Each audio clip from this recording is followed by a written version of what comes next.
actually deeply also stands against is a world order which knows nothing but division and of lies and trying to create wars. In the West, you can see the war in a different way. In the East and the South, the global South, you see war in its Gazan form. And that's very harsh and very, very obvious. But the war on the West and the people of the West is done through mortgages, it's done through usury, it's done through overtaxation, it's done through poisoning of foods, it's done through the manufacture of processed foods which kill people, create cancers, it's done through weather engineering. There are all manner of attacks that are going on to suppress and oppress the Western mind as well. It's done through culture wars, you know, women against men, gays against heterosexuals. You can see it through race, the attack through the race wars, through feminism against traditional values, the destruction of family. So this war, this world order that we're talking about, and what they were now trying to impose, really is a huge exercise in totalitarian surveillance capitalism, which is hyper-capitalism, which is what they wanted to implement. And the Islamic Republic of Iran, deliberately or inadvertently, through its resistance economies, through President Raeesi's resilience economies, through his opposition to a lot of the diktat of these hegemons, has really brought Iran into focus as being probably the primary alternative to all of the corrupt orders that exist in the world. And I'm going to include, to be honest, even the totalitarian ones where, you know, who they have to be allies with, because Iran can't go and fight the whole world because of the moral corruption that exists. But you have to give people like Putin and Xi some benefit of the doubt at the moment, because at least they haven't gone in and plundered and taken over nations, and not as rapaciously as the West. But I do question the role of the world order and the hegemons and their relationships with the likes of Putin and Xi and through the oligarchies. And the West, of course, is an oligarchy. It's not a democracy. This is the biggest lie of propaganda that the Western people are sold, and the whole world seems to buy into it. It's a complete nonsense, because a handful of billionaires control our media here completely in the West. A handful of billionaires and trillionaires in the City of London and Wall Street manage to engineer political policy. The politicians are in the pockets of all of these oligarchs and do exactly what is required of them from that purpose. Iran is not part of that. Iran holds its own, whilst it still has relations with world banks, but nonetheless you cannot accuse the Islamic Republic of Iran of selling out to the extent which most of the nations around the world have, and to the level of enslavement they have. This is what the legacy of Imam Khomeini has done for Iran. I'm not sure sometimes where all of the Iranian public understand just the power and the level of their status in terms of fighting oppression. It goes well beyond Palestine and Gaza, believe you me, from my perspective. And Agha Raeesi was very much a hard power version of that. In the judiciary, you see his track record. He dealt with corruption. He even went into the Iranian government, because of course there was corruption there, and he dealt with individuals, even people with higher official positions, with their sons and children. He had a track record of tracking them down and bringing them to book. He's also, of course, dealt with one of the biggest bonyads in the Islamic Republic of Iran, where he did excellently as well. And I think that the public understands that whilst he came into power when that new world order had exercised the worst sanctions, the worst level of economic terrorism that I've seen in my lifetime on any nation.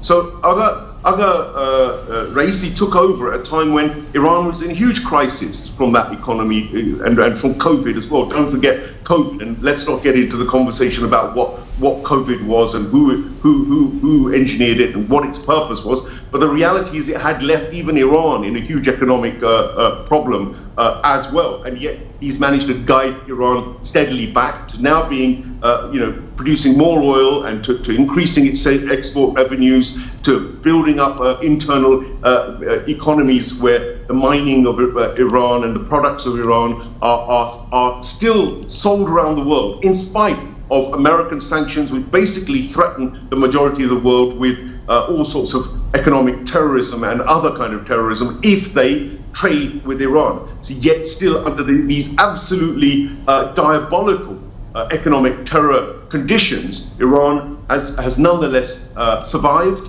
and is thriving. And I won't even go into the technological and the scientific and military advancement and the general, the general courageousness of the IRGC, the Quds Force, in the way that they've carried out their duties. So I just think huge credit. Iran ultimately, if it fully wakes up, should understand that it is the primary linchpin of the opposition to the New World Order. And the more and more its own identity is embedded in that, the more the world will be proud of Iran, will rally around Iran. I think the winning of the soft power war is the problem, because all of these achievements of Iran and what they're doing are obfuscated by the hasbara of the Israelis, by the propaganda of Western media, by Zionist investment of trillions of dollars in trying to make out Iran to be the bad guy, so that people don't turn to it to study the solutions, the Islamic solutions of political velayat-e-faqih, the religious democracy, so they don't look at the nature of Iranian people, the actual kind of the very beautiful, generous, hospitable nature of that nation, and the development scientifically, etc. All of this they're trying to suppress. They try to paint Iran as a dangerous force, as an Islamic extremist, entity. Yet it's still failing, in spite of all those trillions of dollars they invest in Iran. Iran is still successfully moving forward with its diplomacy, with its trade, with its building of this fantastic model of society. It may not seem so to many Iranians who are suffering. Of course they're suffering because of the wages and the inflation and things like this, but that's a sacrifice that I'm afraid if the Iranians don't make it, nobody else in the world, I think, is capable of doing it, and actually you'll get the collapse of most of the world to this new world order. Indeed, thank you so much for that. Booker, you're still with us? Okay, it doesn't seem like Booker is with us at this point.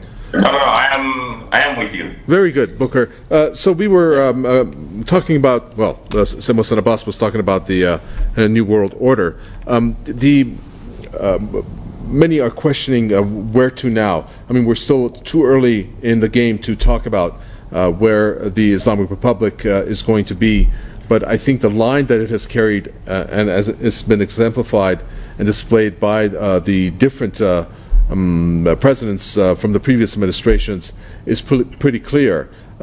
What type of, do you think, incentive there will be that's going to get amplified because of the tragedy, where you can take a look at a positive development perhaps to come for the person and the people who are going to fill in these shoes, as hard as that may be, to carry on what the Islamic Republic has done in the world when it comes to different causes? Do you think that there's a new incentive now because of the tragedy that has happened? From history, we know that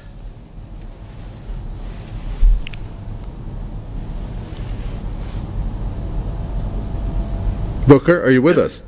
tragedy into many opportunities.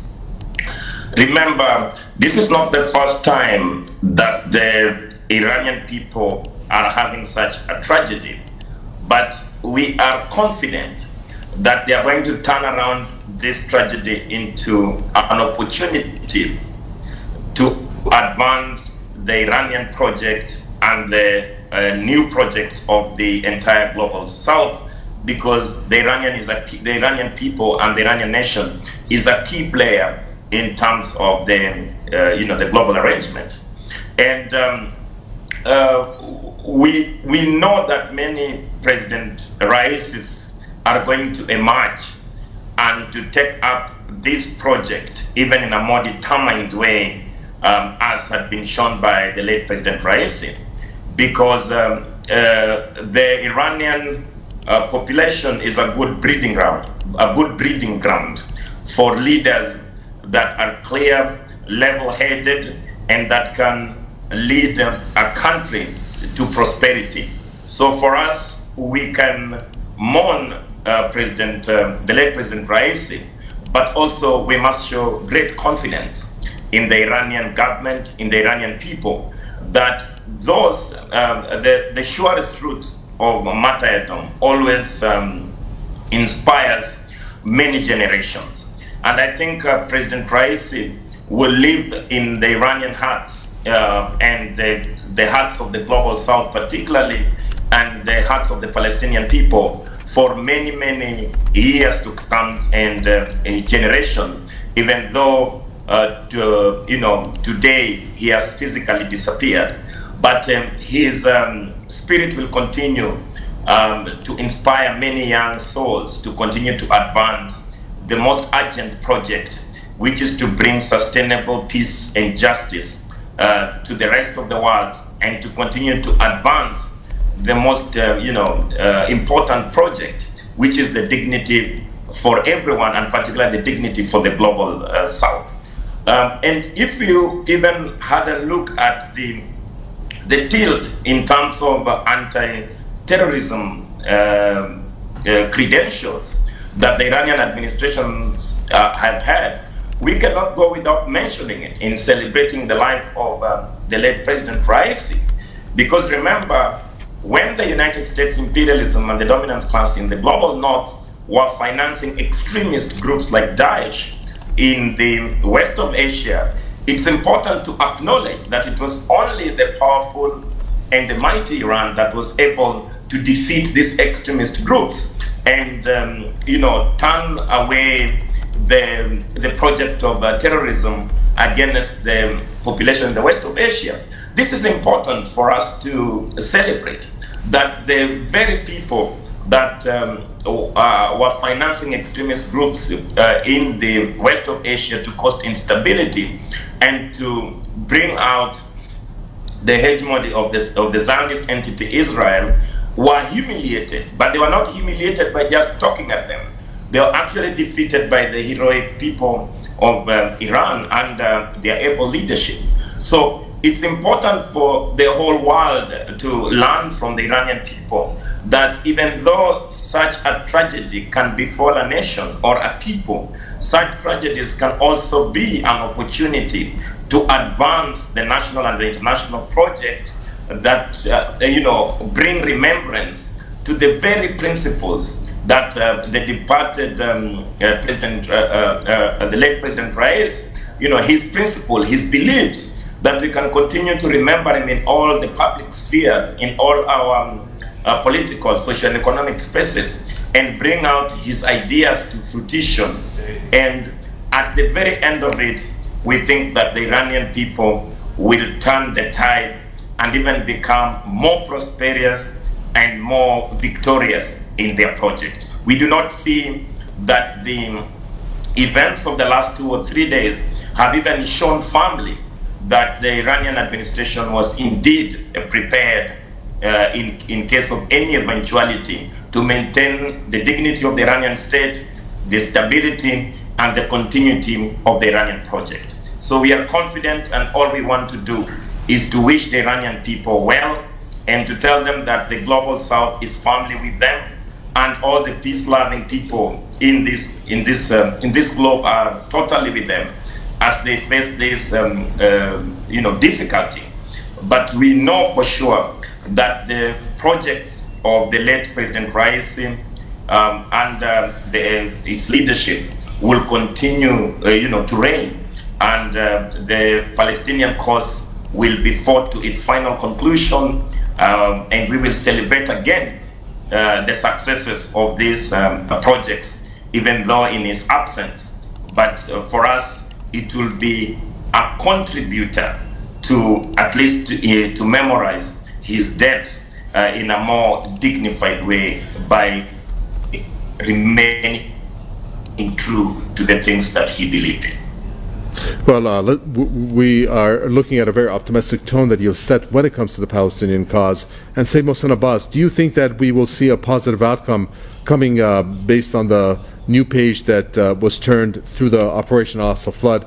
Again, something, another major development to have happened under the watch of the late President Ibrahim Raeesi and Foreign Minister Abdullahian?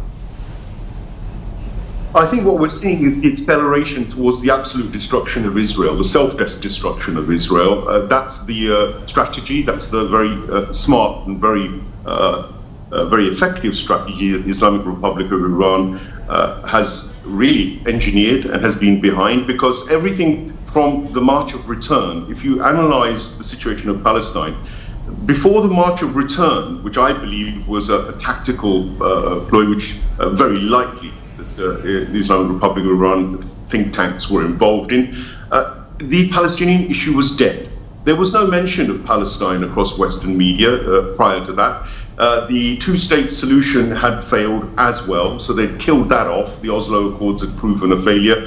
The PA was a puppet organization which was largely in control, and the Israelis had also engineered enmity between Hamas and the PA, so they were disunited. So the Palestinian cause was in a thorough mess, to be fair, and in reality, the icing on the cake was that Donald Trump introduced the Abraham Accords to start sweeping up all of the Arab neighbors into an accord which would have shut the Palestinians up, would have suppressed the cause completely, and essentially ratified and sanctioned Israel's legitimacy even more so than these sort of Arab nations had done up to that point. So it was utter defeat. The Abraham Accords, had they been successful, was going to signal the utter suppression of the Palestinian cause and the complete, if you like, gagging of the Palestinian voice globally.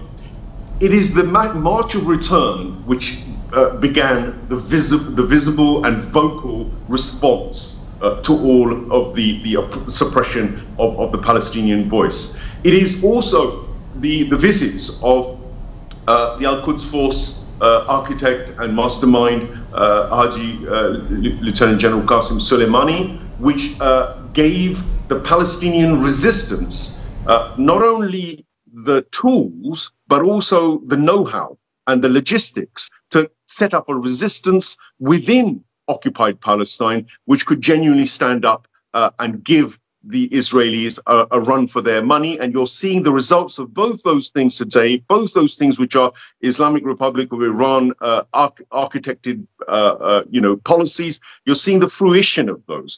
Because on the one hand, whilst Western media and everybody who has a heart concentrates on Rafah and concentrates on the death of 35,000 plus Palestinians and maybe 80, 90,000 more injured with millions displaced, there's another story in Palestine, in Gaza, which actually the Israeli diaspora wants to suppress, and that is that the tools, the infrastructure, the military resistance, and the spirit of the Palestinian cause, the spirit which is rooted within a divine faith, is now also manifested. And you can see the result of that the Palestinians, for the first time, beyond intifada, beyond rocks, beyond stones, beyond mere chants and vocal remonstrations, are now in the business of resisting physically and with military tools. You saw the rockets rain down from the Al-Qasim brigades. You saw them consistently violate the Iron Dome. You saw the destruction of the myth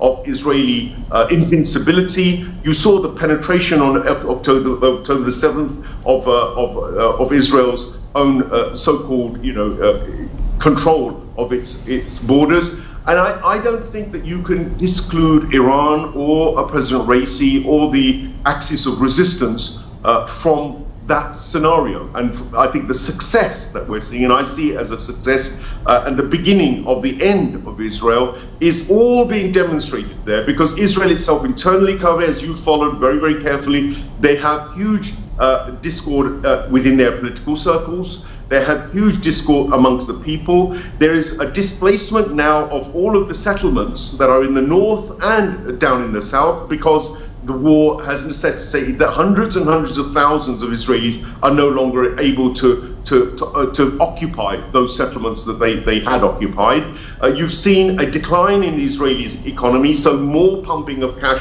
from the West and their corporate, immoral corporate allies has necessitated further economic, problems for them and for Israel. You've seen the complete unveiling and the unmasking of American and Western and Israeli lies and their policies towards Palestinians. The whole world now can see that they stand naked in terms of their villainy and their genocidal and their psychopathic tendencies. Nobody is a friend. You saw it at the Eurovision contest. The Israeli contestant in the Eurovision contest is crying that everybody was really horrible and nasty to her. Well, you know, surprise, surprise. You know, but why do you think the people might hate genocide supporting individuals? You know, but the victim card is what Israel still has, and they still have Hasbara. They still have a powerful American military behind them. They still have the support of the evil Western Anglospheric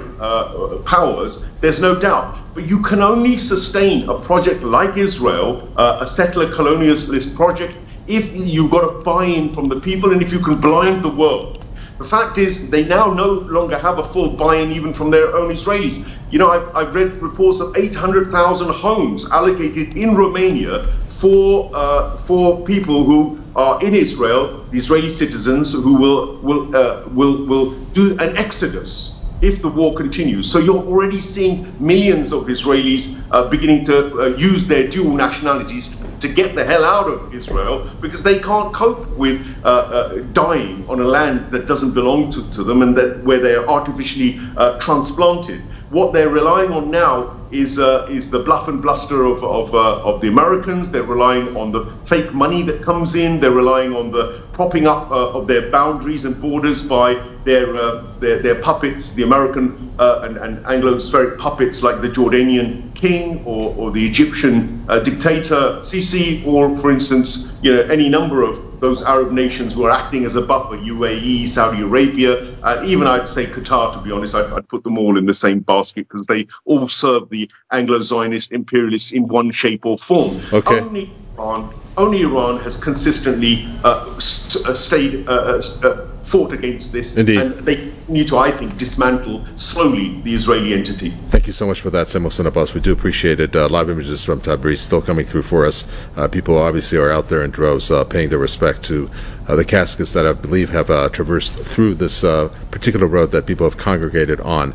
We're going to now take a look at this particular clip where during last year's emergency summit of the Organization of Islamic Cooperation on Palestine, the late Iranian President Ibrahim Raeesi highlighted the heroic resistance by Palestinians.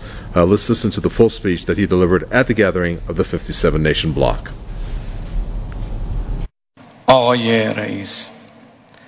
Mr. President, at the outset, I'd like to thank the Saudi government for hosting and holding this important and joint summit of the Organization of Islamic Cooperation and the Arab League in this sensitive period of regional developments and current circumstances. Today, in this emergency summit, we gathered here to address the most important issues of the Islamic world, meaning the Palestinian issue, one of the disasters of human history, and the heroic Gaza, to take a historic and fateful decision.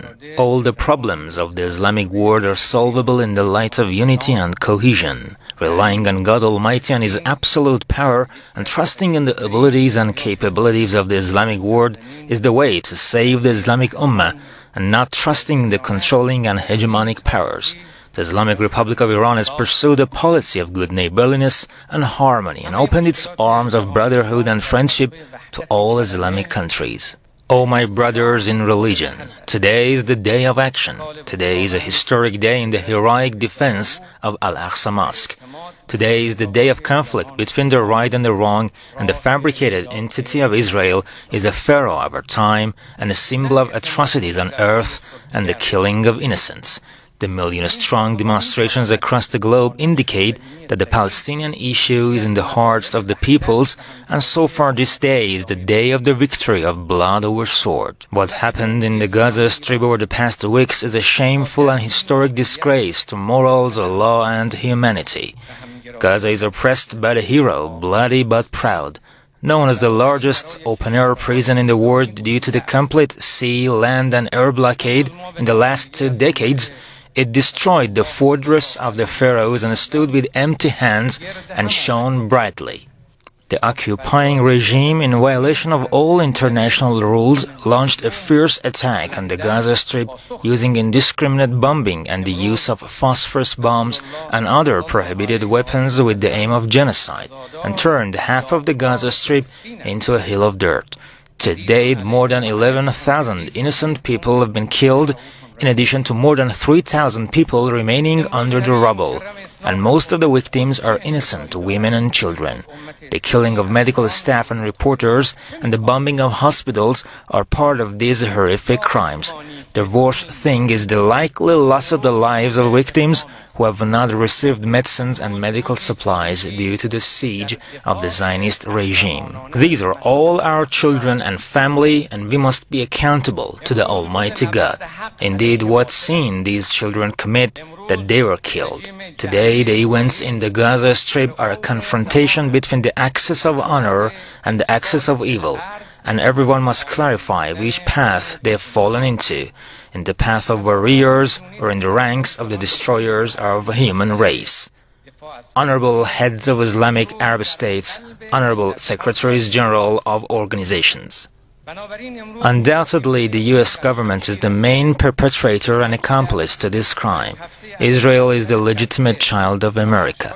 It is America that has preferred to support it over the sacred lives of thousands of oppressed Palestinian children. By immediately forming its security cabinet in the occupied territories, the U.S. encouraged the Zionist regime to carry out criminal operations against the helpless people of Gaza and called it legitimate defense. The claim of legitimate defense by the occupying forces, who are constantly violating the rights of Palestinians, is one of the bitter ironies of history, which is not compatible with any of the established legal rules and international standards. At the same time, the U.S. warship was sent to the region, thus effectively entering the war on behalf of Israel. The all-out support of the Zionist regime in the UN Security Council and preventing the adoption of a resolution to stop the genocide of Palestinians in Gaza was another service of the U.S. to the aggressors, allowing them to conduct war crimes more than ever. Another action of the U.S. is arming and supporting the Zionist regime with all kinds of deadly weapons and filling up the arms reserves of the usurping Israel, in addition to providing billions of dollars in aid to the military budget of this regime. Both the Zionist regime's war machines and its fuel belong to the Americans. Heavy shipments of weapons are being sent on a daily basis, and the Zionist enemy has so far dropped bombs equivalent to 7 atomic bombs on the scale of the Hiroshima crime on the people of Gaza. This crime is considered as participation in the crime and should be strictly pursued by international authorities. The most destructive role is the role of the U.S. The killing of millions of people in the world, including in Afghanistan, Iraq, Syria, and other Islamic countries, is under the responsibility of America. The U.S. is the instigator of this battle by entertaining the world with contracts, taking effectiveness from all international organizations. Respected Islamic governments, today the veils of seduction and deception on human rights and the like have been removed, and the usurper Israel is surrounded by global hatred, and everyone clearly sees that the establishment of this brutal regime in the heart of the Islamic world is no other purpose than the domination of Western arrogant countries on the region, and most importantly, weakening and destruction of dear Islam. But what should be done now that the international assemblies under the influence of America are suffering from indecisiveness, characterlessness, and a lack of identity? We must take the field. From the beginning of these aggressions, I emphasized in the conversation with the leaders of the Islamic countries that this emergency meeting should be held as soon as possible. I wish this meeting, which also shapes the philosophy of the establishment of the Organization of Islamic Cooperation, were held a month ago. Now that it has been delayed, it must lead to a decisive and quick decision in favor of the Palestinians. The first and most urgent action is to stop killing the people of Gaza and end the indiscriminate attacks against civilians, especially the attacks on hospitals, schools, camps, and relief centers.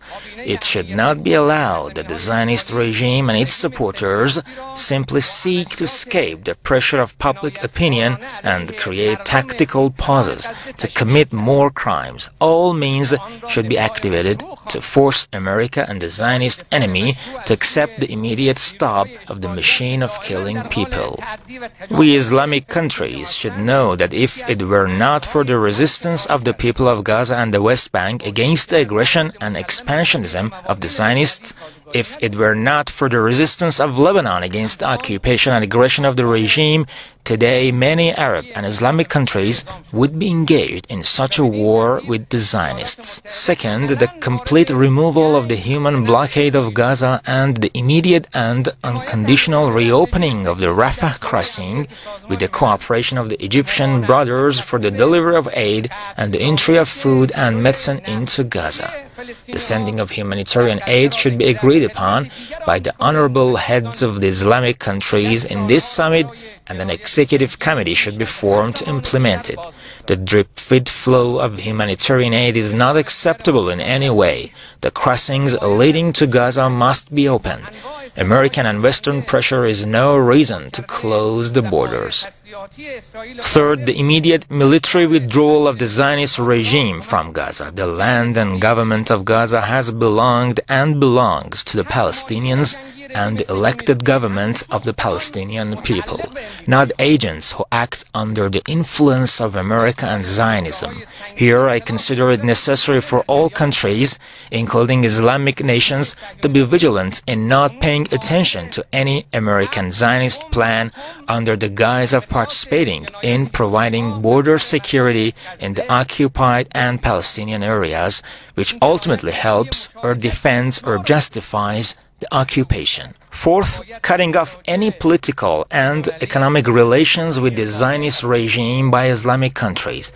In this regard, the trade embargo against the Zionist regime, especially in the field of energy, should be prioritized. Also, popular movements to embargo Israeli goods should be supported. Fifth, Islamic governments should identify the army of the aggressor and occupying regime as a terrorist organization. Sixth, the establishment of an international court to prosecute and punish the criminal Zionist and American leaders, with priority given to the authorities involved in genocide and crimes against humanity in the recent war. Seventh, the establishment of a special fund for the immediate reconstruction of Gaza with the acceptance of Islamic countries in this summit. Eighth, sending convoys carrying humanitarian aid to the Palestinian people from different Islamic countries. Ninth, naming the day of the Zionist crime and the bombing of hospitals as the day of genocide and crimes against humanity. And as for the 10th action, if the war crimes of the Zionist regime continue and the American administration continues in this unequal war, the Islamic countries should arm the Palestinian people and help them fight against the warmongering occupier. These are all immediate and short-term solutions, but the sustainable solution, which was proposed by Imam Khomeini, the wise leader of the Islamic Revolution, and has been registered in the UN today, is the formation of a single Palestinian state from the sea to the river, based on the democratic principle of every Palestinian has one vote, whether Muslim, Christian or Jew, and the Islamic Republic will firmly support this point of view.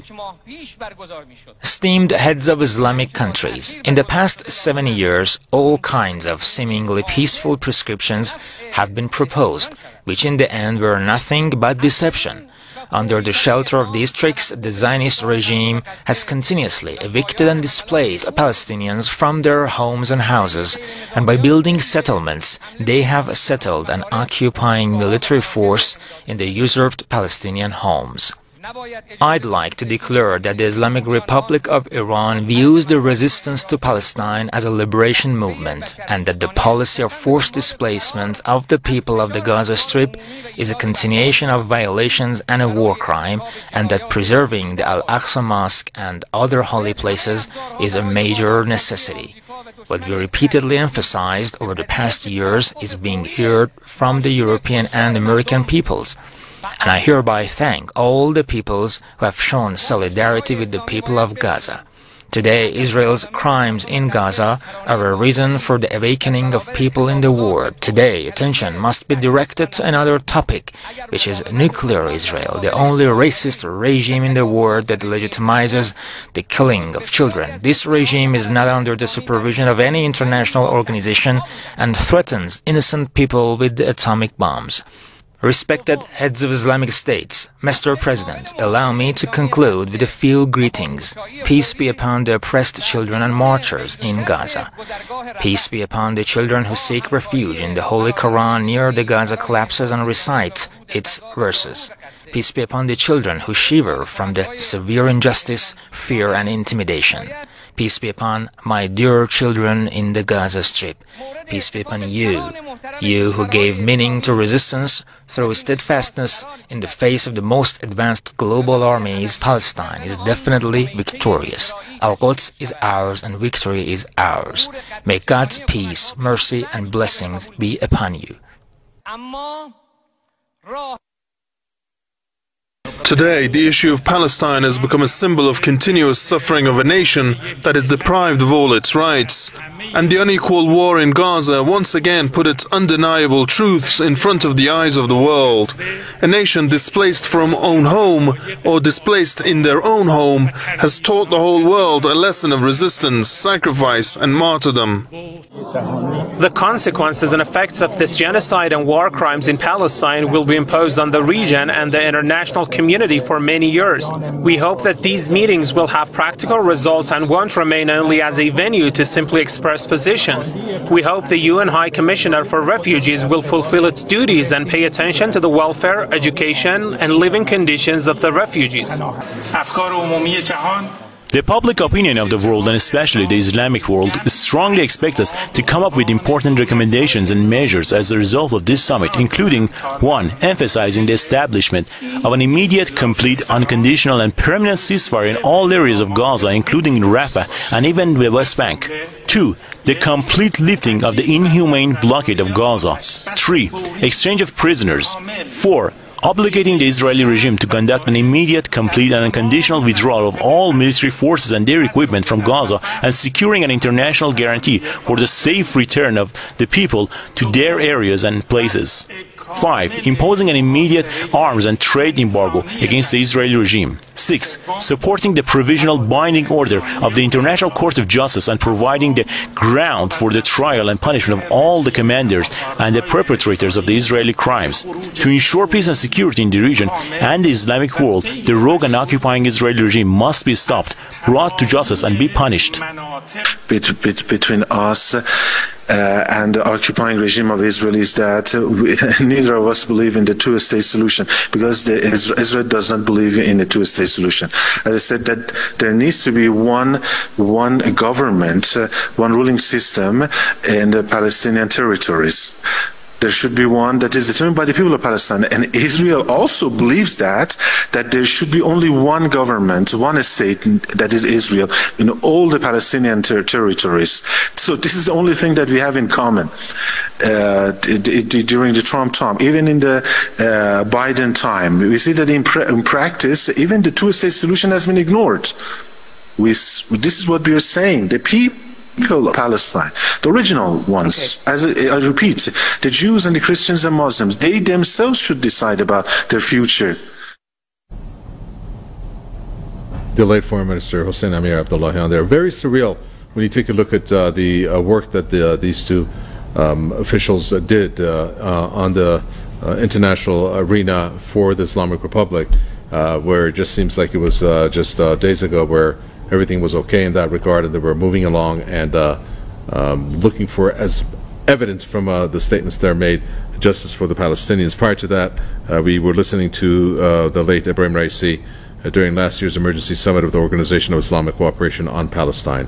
Live images there coming through from Tabriz, the funeral procession that's taking place there, where thousands upon thousands, tens of thousands, if not more, have come out paying their respects to the caskets that were traveling through the area that they were at, throwing flowers and wanting to get a piece of their cloth rubbed onto the casket in order to hold on to the memory of these two grand figures of Iranian politics, that all they did was to work diligently to serve the Islamic Republic and also to bring about a change when it came to major issues such as the Palestinian one. Today we started out with that, and we also witnessed the 6th session of the Council of Leadership Experts, which was held, and you had some notable, obviously, officials in attendance there. And we are looking now at the procession that is still ongoing, of which the caskets of the respective officials who have whose lives were taken away abruptly from the helicopter crash to be flown into the capital Tehran and then Qom, of which the late Iranian President Ibrahim Raeesi will be buried at his hometown in Mashhad. So far on day 2 of the national mourning that's taking place, that is what we have witnessed so far. 12:20 p.m. local time here in the Islamic Republic. We are also looking at bringing on our guests, as we have been covering for you for the past 48 hours, to understand the significance of what has occurred and the tragedy that has been bestowed upon the Islamic Republic, and where to at this point moving forward. At this point, I don't know if we still have Sayyid Mohsin Abbas with us. Prior to that, prior to going and listening to the speech there by Ibrahim Raeesi. Are you still with us, Sayyid Mohsin Abbas? Let's move on to the next guest that I'm seeing here in the roster. Let's continue with what I was about to say. Ali Salam, Editor-in-Chief at Basira Press, who joins us from the capital, Tehran. Ali Salam, welcome. Tough conditions to be speaking to you under, and I'm sure you're feeling the same as we look onto the faces of all these Iranians who are have crowded and have congregated on the street there live from Tabriz, and the look on their faces obviously speaks volumes in terms of the pain that they're feeling. But when we take a look at what these two figures did for Iran, the Islamic Republic, and the causes that they were after, what stands out for you the most, and the way they went about it? First, I want to send my condolences to the Iranian nation, as well as to the Muslims around the world, and even to an extent the entirety of humanity, because he was, maybe legally speaking, he's the president of the Islamic Republic of Iran and its borders. But on a spiritual level, he was really the president of all Muslims. Aside from the leader of the Islamic Revolution, he is the only head of state who really has that sense of dignity and pride and honor that the majority of Muslim leaders in the world don't have. And also for the rest of humanity, because it was Iran that defeated ISIS and stands up to terrorism in general, such as in even the Zionist regime and their terrorist occupation, and the terrorist occupation of the American forces in the region. And also that he really was a very broad-minded president. Obviously, you know, these things to achieve various visions take a long time. But I believe he's set in motion a foundation that would have had Iran be the trendsetter of the world, rather than currently the American model is the kind of trendsetter for the world. If you go around the world, the same system of economics, usury-based economics, fractional reserve banking, which basically sucks the blood away from the poor people, enslaves people to debt, and many other things. Iran could he was building Iran to be that strong power that instead is the one that sets the trends for a usury-free society where the rich do not suck the blood of the poor, and so many other things. So he was really someone that dedicated his life towards transforming the world for the better, so that people can live under a system of divine justice rather than under a satanic tyranny that most people in the world live under today.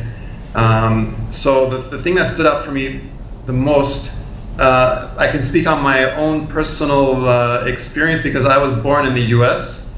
I grew up there, and in the US and in the West in general, the majority of politicians are just a host of criminals.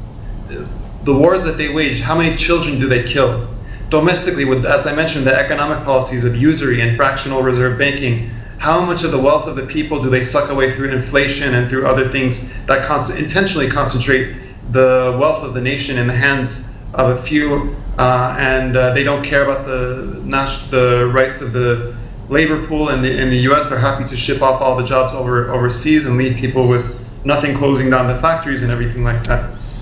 And then on top of that, if you look at, for example, the Epstein logs or different kinds of horrible things that the so-called leaders of these countries are engaged in, most of the politicians of the West are straight up pedophiles. This is not even like a conspiracy theory, any so-called conspiracy theory anymore. This is a fact.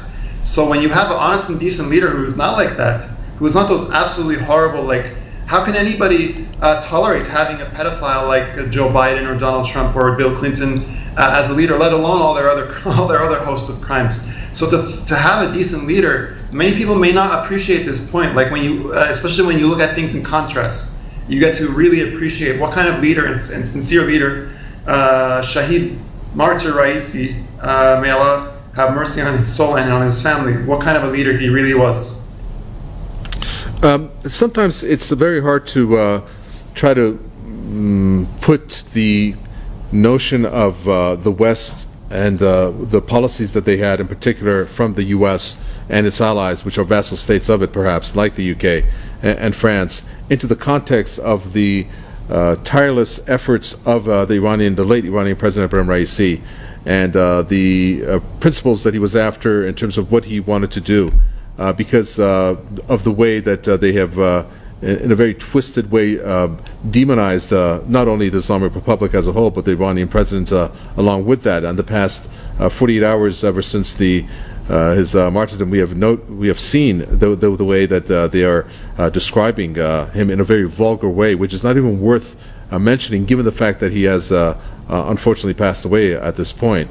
But do you think that what he did, I mean, under his watch, there were some major developments that perhaps has pushed back against the U.S. hegemony and the way that the U.S. colonialist tendencies, especially in the region, have now been not only shunned but have been somewhat diffused. Do you think that he played a major role in that? By him, of course, whenever I talk about Raeesi, I cannot but associate also with that, and with him, the late former Sir Husain Abdullahian.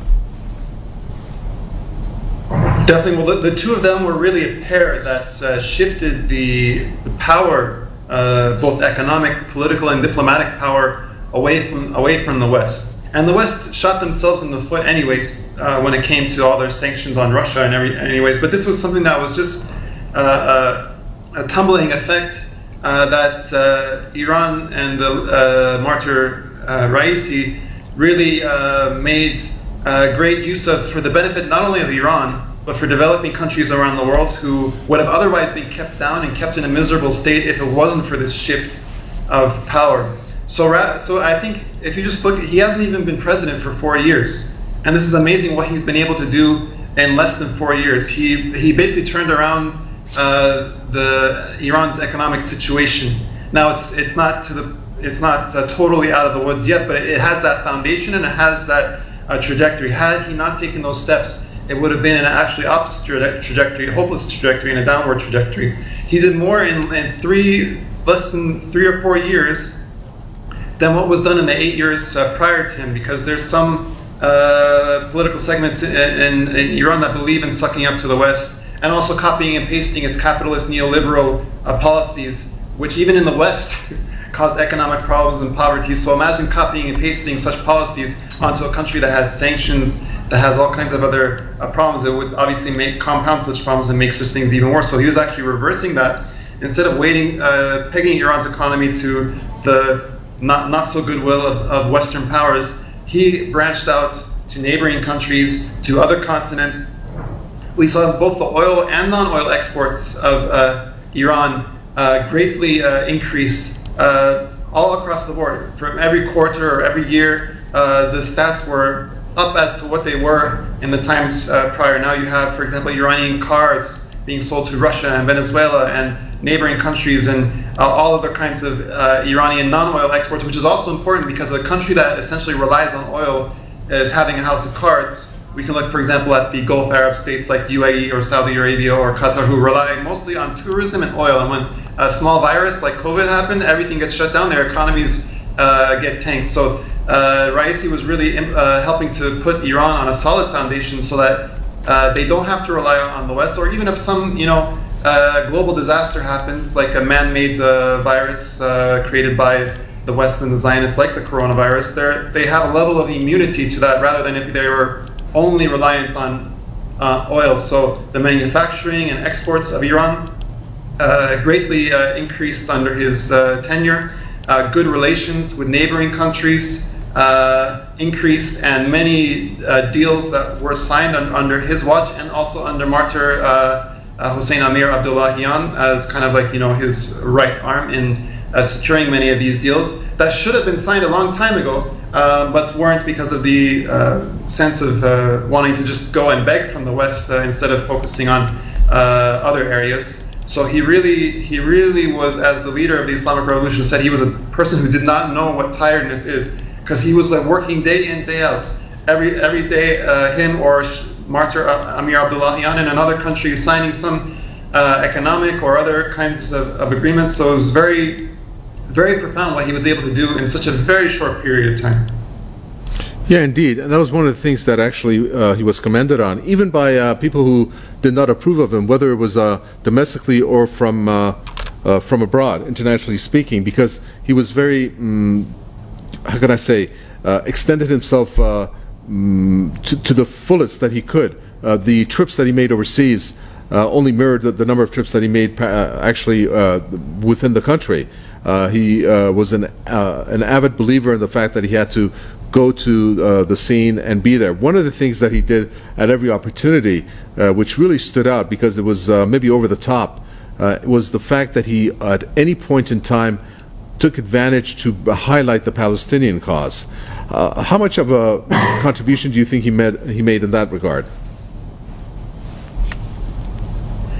Well, as you said, he was someone who was very much loved by people across the board.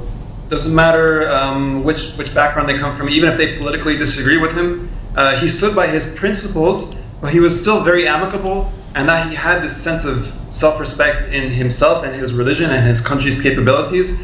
Even people who didn't like them were forced to essentially respect him. That's the beauty of self-respect. It kind of, even people who don't like you, they're kind of, in a way, and deep down, they respect you. And especially those who do like him, the oppressed of the world, who he obviously had a different approach to foreign policy that believed in the self-respect and self-determination of Iran, and didn't want to sell out the sovereignty of Iran in exchange for some trivial gains that may not even be gains in the first place. This allowed the political will on the part of this state level of Iran to support various missions in helping the oppressed, like in Palestine.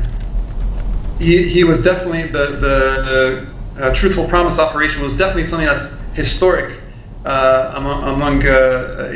Iranian history, and it's something that had someone with maybe a different mindset or different type of values than him have been in power. He may have not had that kind of fervor to defend these rightful and righteous actions of self-defense, of resistance, in support of those who are being wronged, in support of those who are being murdered and genocided. I think this gave a new spirit to the Palestinian people, that they have someone strong to back them up. This gave support to the Yemeni people. And even, as you mentioned, domestically, whenever there's domestic problems in underdeveloped parts of Iran, he went there himself to meet with the people, understand them, and then not just as a photo op, but actually follow-ups and projects were signed off and implemented by his hand and by his signature. So I think both domestically and internationally, he garnered respect from friend and foe alike, just because he had that personality of dignity and self-respect, which we don't see among all of the world, even among the powerful nations like France or UK and the US. Their presidents, they don't really have self-respect because they're owned. They're controlled by different corporations, by the Zionist lobby, by the pharmaceutical mafia, by all these different kinds of special interest groups. And so they don't really operate on their own, and they're always there to bow before someone, while someone like Martyr Raeesi only bowed before God, and to him, serving, as the leader said, serving the people was equal to serving God. Well, how would you assess the different matters that occurred, major developments during his watch? I mean, there have been many. One of the things that comes to mind that happened very recently, amongst many, as I mentioned, is this Operation True Promise that happened. It's really incredible how there was the courage of the Islamic Republic as a whole to counter-react to Israel's illegal attack on Iran's consulate building in Syria. The late Foreign Minister Amir Abdullahian was actually one of the main architects of being involved in that counterattack. Tell us what you think about that, and how that in turn changed some of the regional equations, not only on the ground militarily, but also in terms of the way that Iran was seen after this, what many have called brilliant tactic used in the way the attack was, counterattack was carried out. The illegal and arrogant attack by the Zionist occupation against the sovereign territory of Iran only necessitates a reaction from Iran, because they would only engage in such a desperate move when they're on the losing end. Now, Iran, as far as its position in the region, seeks to empower other nations and other groups rather than being like a babysitter and cleaning up their own mess for themselves. It's better if, for example, the Palestinian people are empowered themselves to resist against Zionism themselves. It's better if the Yemenis and Iraqis and so on and so forth, that they're personally empowered rather than Iran using its capabilities to just clean up everything. When people learn how to take care of themselves, it creates a stronger foundation.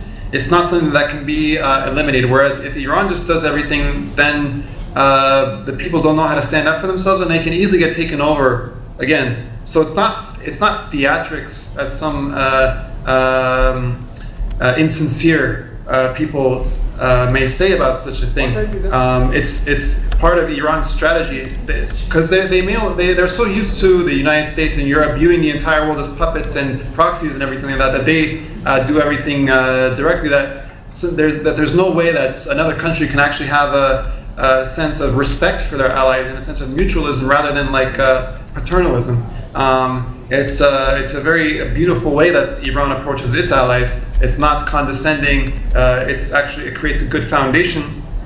So they act as if Iran is not part of the resistance of the rest of the region. That the missiles and everything like else that are being shot at Israel on a daily basis is not coming from Iran and is not due to Iran. So Iran's only responsibility is when it comes to itself, and they responded massively. It sent Israelis screaming in the streets. Finally, they used to be clapping and applauding and salivating at the mouth every time a child was killed. We've seen videos of the soldiers who walk around on TikTok saying, "I have this sock. This is a very sick. I'm even feeling sick to my stomach." He filmed himself carrying a sock of a child that he killed, and this is a very perverted person. He smelled it on his TikTok. Thankfully, I think the Palestinian resistance in Gaza eliminated him. But this is the type of mentality that they're used to. For once, they got a taste of their own medicine. They didn't have any security, and there were no planes over the sky in Gaza. You can see the videos of the Palestinian people cheering and saying thank you. Finally, we have one night of peace after these all months of just constant buzzing over the sky, not knowing if it's going to be us next. So this is something that the people of the world, they're not going to forget this. Especially the people of Gaza, who have been suffering for so long, they're not going to forget Iran's direct solidarity, let alone their indirect solidarity, because everything that comes out of this region against the terrorist forces, whether the Zionist regime or ISIS, is a result of Iran. So Iran doesn't need to do anything directly, because they have done so much to empower the people of this region to do things themselves. It was interesting sifting through some of these reactions that came when it comes to the condolences that were paid, or the type of respect that was paid towards Iran, and there's a few that stand out. One of them which was interesting, was how the members of the UN Security Council observed the minute's silence. You know, you have here a grouping of countries that, in one form or another, aside from the ones that did not have any problems with the Islamic Republic, are adversaries. But yet, in this venue of international bodies, the member states all stood up and paid their respects through a moments of silence that was announced when the news of the tragedy broke out. What's your impression of that? There's two things that come to my mind, and anybody can critically think and take the benefit, or maybe I have some shortcomings in these ideas. But number one, as I said before, self-respect garners respect even from people who don't like you.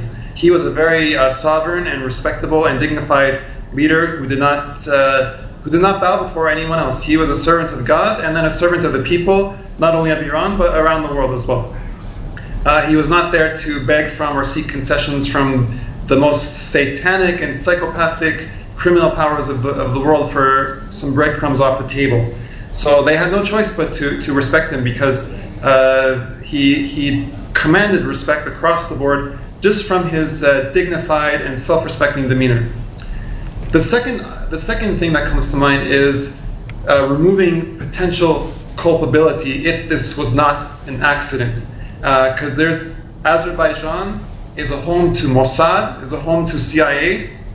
It's basically like the Israeli neighbor of the Islamic Republic of Iran.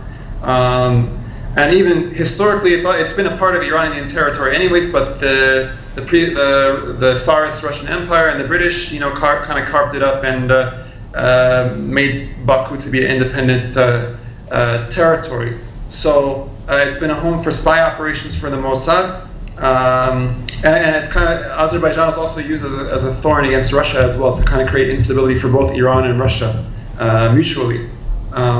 Which is why Russia and Iran kind of have this kind of mutual sense to kind of keep peace in the Caucasus, especially between Armenia and Azerbaijan.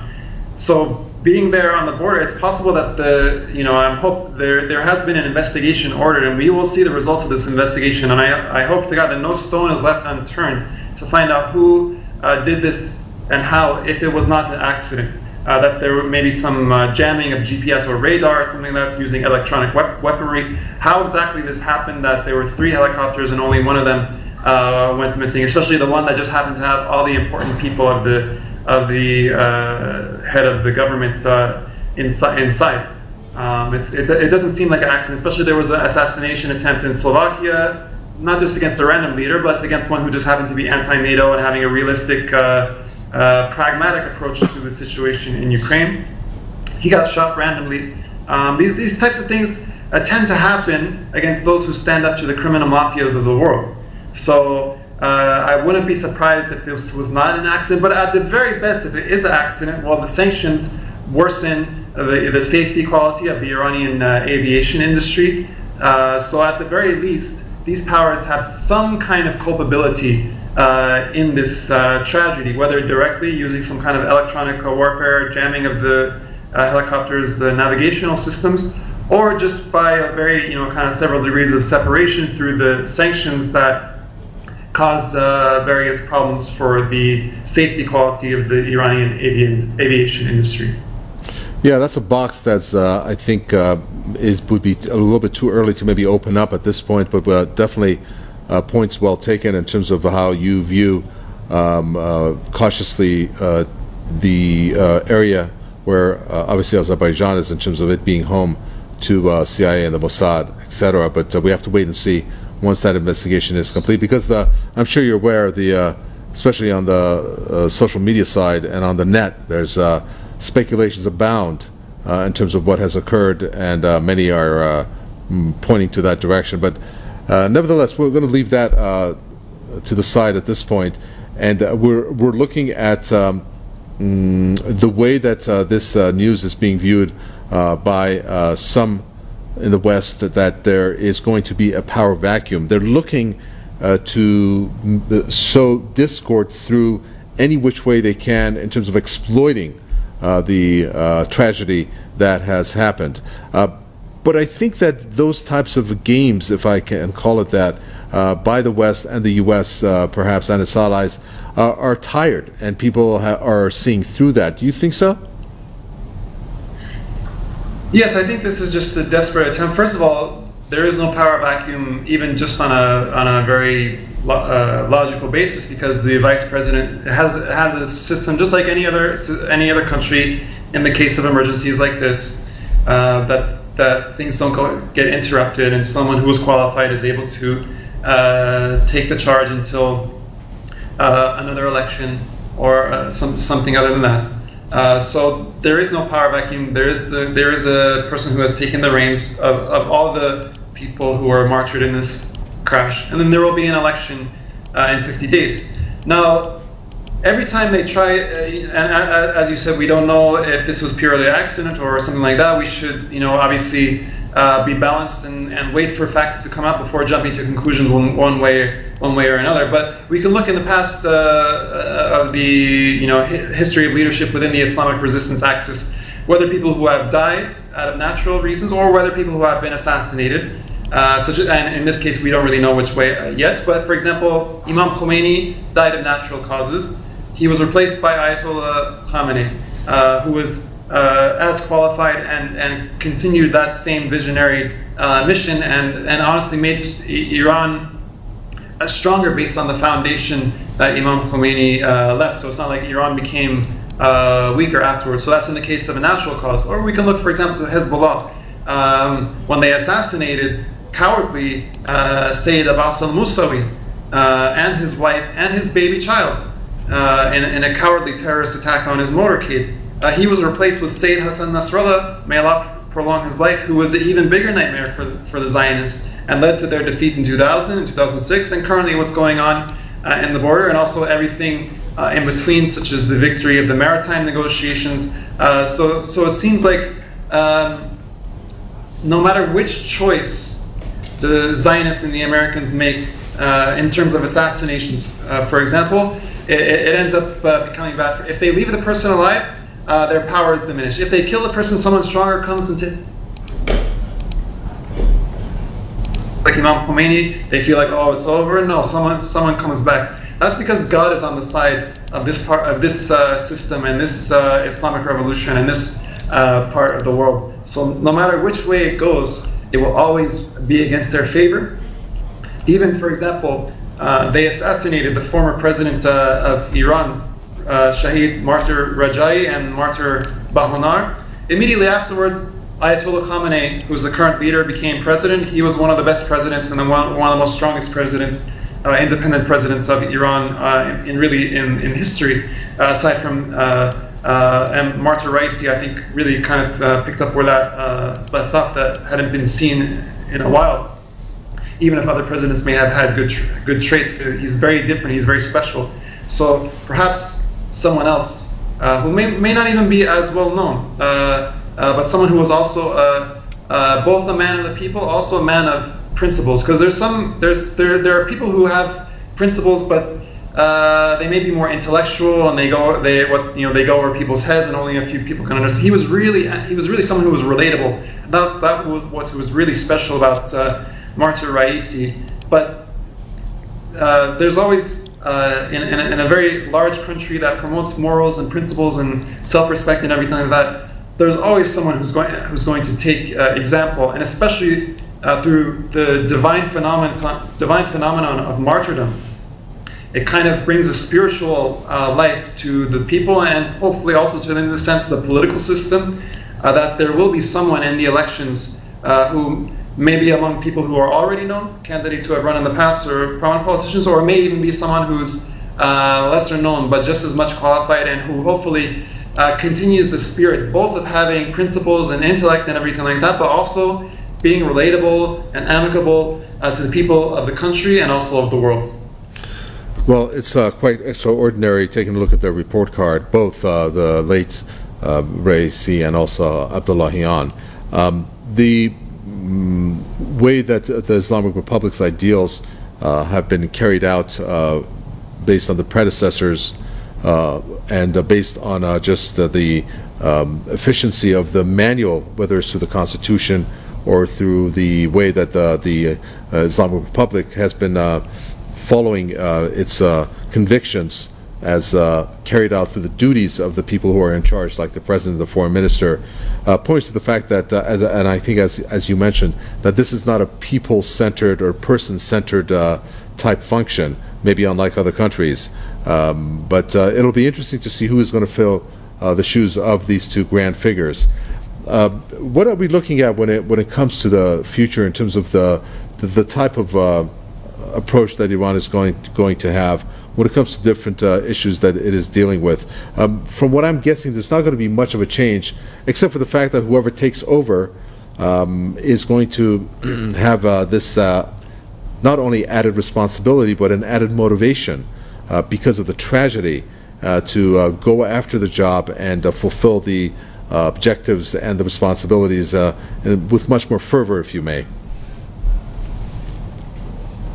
Absolutely, there's definitely a sense of responsibility to fill these shoes as best as possible, and obviously everyone has their own unique value, and it's hard to, but to do as best as they can to fulfill this vision. And it's hard not to continue this trend, because that's the trajectory of the world. The U.S. and the West is weakening.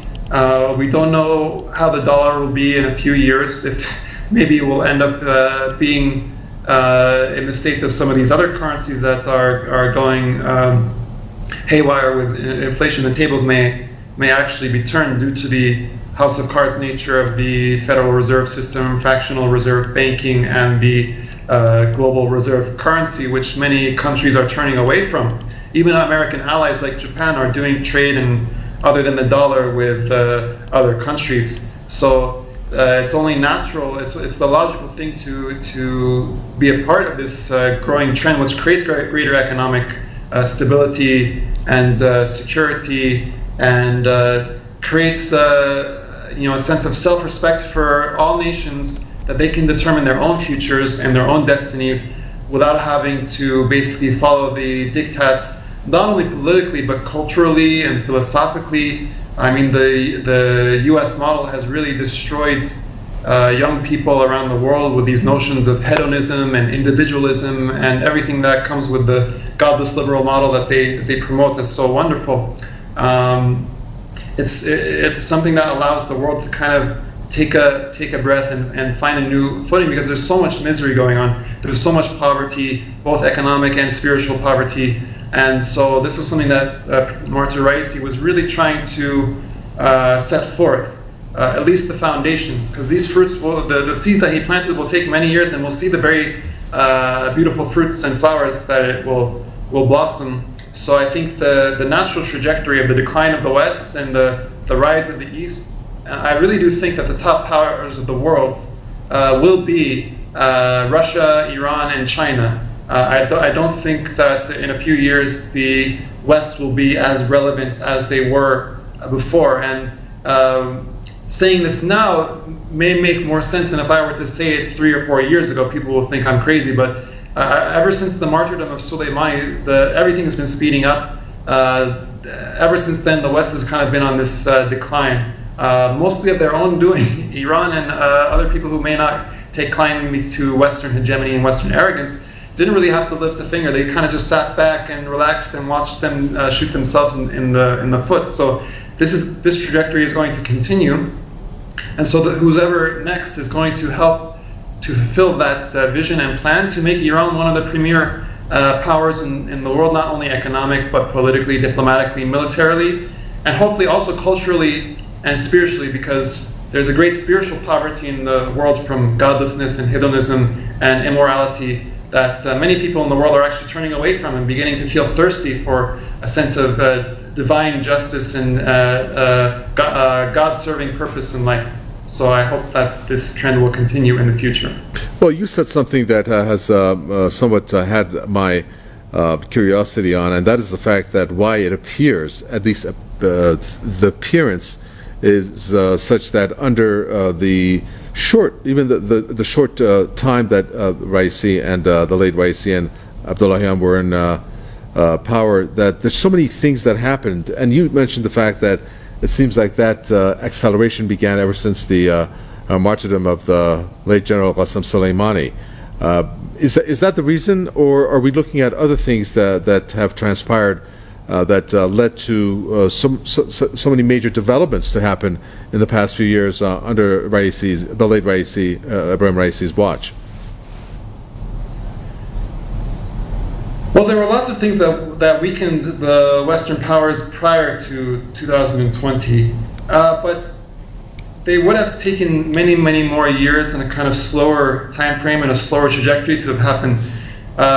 When we understand that the world is a combination of both metaphysical and spiritual elements that are intimately connected, it's hard to not, come to the conclusion that the spiritual nature of the martyrdom of Qasem Soleimani definitely had an effect on this world. He was that special to God, and he was that loved by the people, and he was that important to the people, that this is something that accelerated the course of history towards the abolition of tyranny and towards the establishment of a just system for all peoples on this earth. So when Syed Raeesi came into power, he had a source of spiritual strength to implement things that he wanted to do, such as establishing relations, economic relations, political and diplomatic and cultural relations with many other countries of the world that had not been properly developed in the past.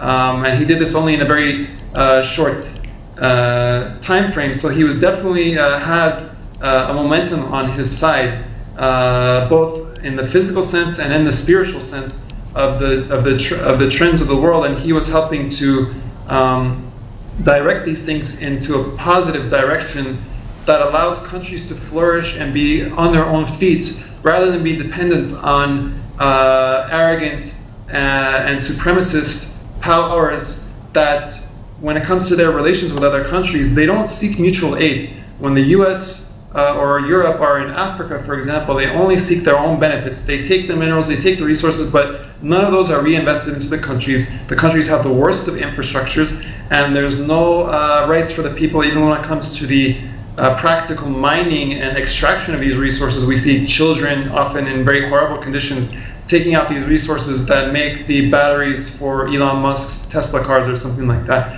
So he was someone that actually was trying to shift the direction of the world into one of mutual benefit. And this is something that I believe why many powers didn't like him or what he stood for and sought to slander him through his entire tenure. And but it's the fact that he was a respectable leader who had that sense of self-respect and dignity to pursue these types of policies is why they gave their sense of condolences to him. Even if it's hypocritical of them to do so, it still shows what kind of a president he was.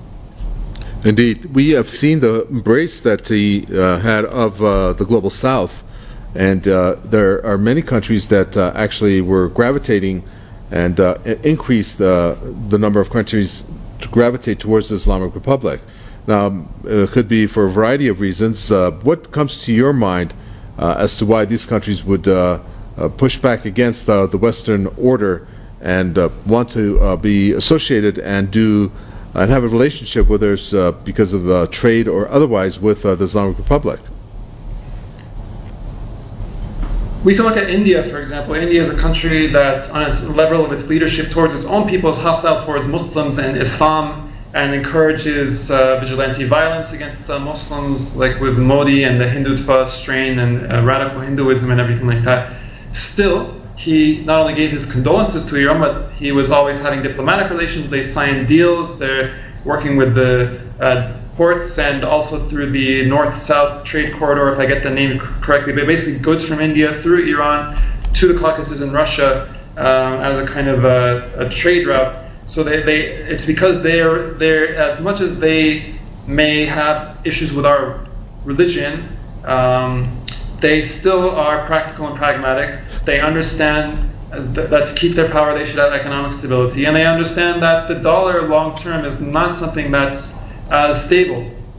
By the way, the Federal Reserve constantly prints money to no end, that the American people themselves are always losing purchasing power, that they work 2 jobs or even 3 jobs and can't afford the same things that people with only 1 job could afford in the 1940s and 1950s and 60s and so on and so forth. And they see how it affects global trade, the kind of hegemony of the dollar. So out of just pure pragmatism and realism, they understand why it's important to come and make deals with Iran. And especially when they have a very sovereignty-minded and independent-minded, independence-minded president like Raeesi. It's no wonder that even a country like India, which may violate the rights of Muslims domestically, has to cooperate with a Muslim country in order to preserve its longevity going into the future, because they don't feel that sense when they have a partnership with the United States. I was interested. It's interesting to note that India is actually flying its flag half-mast based on what I read just about an hour ago. You know, when you talk about the dollar, this whole process that the dollar represents is something that Iran obviously has gone through great strides to de-dollarize its economy, and that is obviously because of the cruel sanctions that and illegal, I might add, that the U.S. has exercised against Iran. But Iran is not the only victim. There are other countries who have but who are tired of it being weaponized, and in one way or another for the U.S. to use it against them. How much of a role did Iran have in its de-dollarization efforts to attract other countries to follow the same route? When a country that is as strong as Iran, especially when it comes to its resources, benefits, pursues this direction, other countries will definitely have to follow suit. And for example, the connection between the banking systems of Russia and Iran, dealing solely between rial and ruble, without any dollars, without SWIFT, kind of pushes this trend forward. And even friendly countries that are not even just friendly, but vassal states to the U.S., like Japan, for example, are feeling the burn of being dependent on the U.S. dollar. Ever since, Japan has basically been forced by the U.S. to follow along with sanctions against Russia, and also they assassinated Shinzo Abe, who was probably one of the only realistic and pragmatic leaders when it came to relations with Russia. The yen has been tanking only because of these sanctions, only because they have to follow what the U.S. follows, and so the yen has been tanking against the U.S. dollar. So it seems like anybody who's been invested in the U.S. dollar, combined with it being invested in the war in Ukraine, they're suffering from inflation. Their economic future is something that is not as good. Germany has collapsed as a manufacturing powerhouse, which was the lifeblood of their economy, and they can only pump like with stimuluses for so long. We don't know how long this is going to last for, until finally the chickens come home to roost. And we did see the effect for a short time following the initial round of sanctions, when electricity bills skyrocketed like to insane levels. Business owners on Twitter and other social media platforms in Europe were posting like their electricity bill in their restaurant or hotel, for example, 1 month, and then the next following months following the sanctions was astronomical. They covered it up eventually with a stimulus band-aid or something like that. But it's obvious that Iran is showing people to, why do you out of fear of the United States, why do you keep up with these self-destructive attachments to the U.S. dollar? So leading by example, I think, is probably Iran's greatest export, is that it doesn't tell other people what to do. It leads by example and just assists, like it does with its allies in Yemen and Palestine and Lebanon and everything like that. It's not, as I mentioned, a paternalistic or condescending type of relationship. Leading by example is, I think, one of the most beautiful ways of behavior that Iran conducts itself. And regionally speaking, what are we looking at when it comes to first the tragedy that has happened, and there to be, if possible, or if that is taking place, although it might be a little too early to tell, that the region will be united even more so. And the reason why I asked this question, I'm not trying to imply that it wasn't before, but because of the just all-out, not support, but all-out condolences that came out from every country and the way that they reacted, it just seems like there's a lot of support when it comes to the Islamic Republic. Are we going to see any type of change in the landscape of the region in that regard? This perhaps goes back to what I mentioned about the spiritual, that kind of, on a metaphysical level, really creates a transformation that would have otherwise not happened. And as you mentioned, there was a greater increase of ties between Iran and other countries through the efforts of Martyr Raeesi and Martyr Amir Abdullahian. So it's kind of almost as if what they were doing was invigorated to another level just by their martyrdom alone. That what they had laid in foundation was kind of strengthened just by the shedding of their innocent blood, whether by accident or whether by assassination. So we can see just it shows like who is really the effects of these increased ties that they made in these short years, by who immediately sent their condolences, and obviously those who waited until the end, like the hypocritical statement from the United States, which is irrelevant really. But from those surrounding countries, not just those who are generally friendly to Iran and the Islamic world, but those who may even have some odds, like we mentioned, India, different countries who may have somewhat neutral ties with Iran or whatever, they still came out and offering condolences. I think this shatters the slander against Iran. This shatters the slander against President Raeesi. This just goes to show how much they are really in the hearts of the people and how much their way of governing, which is the true diplomacy. Begging at the feet of the West is not the diplomacy. What they really did was a true diplomacy with dignity and independence, and it's really respected across the world. And I think the spiritual invigoration of their martyrdoms kind of gave new glue and adhesiveness to the ties that they had worked to establish. What types of effects will the whole notion of the breakdown of the Zionist regime play in terms of how Iran is going to pursue the support that it has been giving to the Palestinian cause? We're looking at obviously a very dangerous time for the Zionist regime, where out of its own doing it has created an atmosphere, or the factors all point to this existential threat that is facing based on the defeat there in the genocidal war that is exercising against Palestinians. How do you think Iran is going to react to that? What types of acts or actions do you think it'll partake in? Iran will continue to support the resistance, but obviously it seeks to eliminate the injustice. It seeks to eliminate the occupation with the least amount of damage as possible. Because contrary to what the Zionist media in the West has to say, in their slander against Shia Islam and their slander against Mahdi, this Mahdiism, like this belief in Imam Mahdi, that we believe in covering the world, and that's all a bunch of lies. Anybody who knows even the smallest cursory information about Shia Islam knows that it's actually the opposite. We're motivated by the tragedy of Ashura to want to bring an end to bloodshed. It's these tyrants and devils who are against God. They're the ones who are already causing bloodshed on this earth. They're the ones who will spread bloodshed across the earth. And we can see what they're doing in Gaza. It's obvious that they're the ones who believe in this sick fantasy of Armageddon or everything like that. We don't believe in that. We actually believe that the world will be covered in divine justice and that the blood-shedding powers will be defeated. And so obviously these very sick and psychopathic forces only understand the language of force. They can only be defeated by force.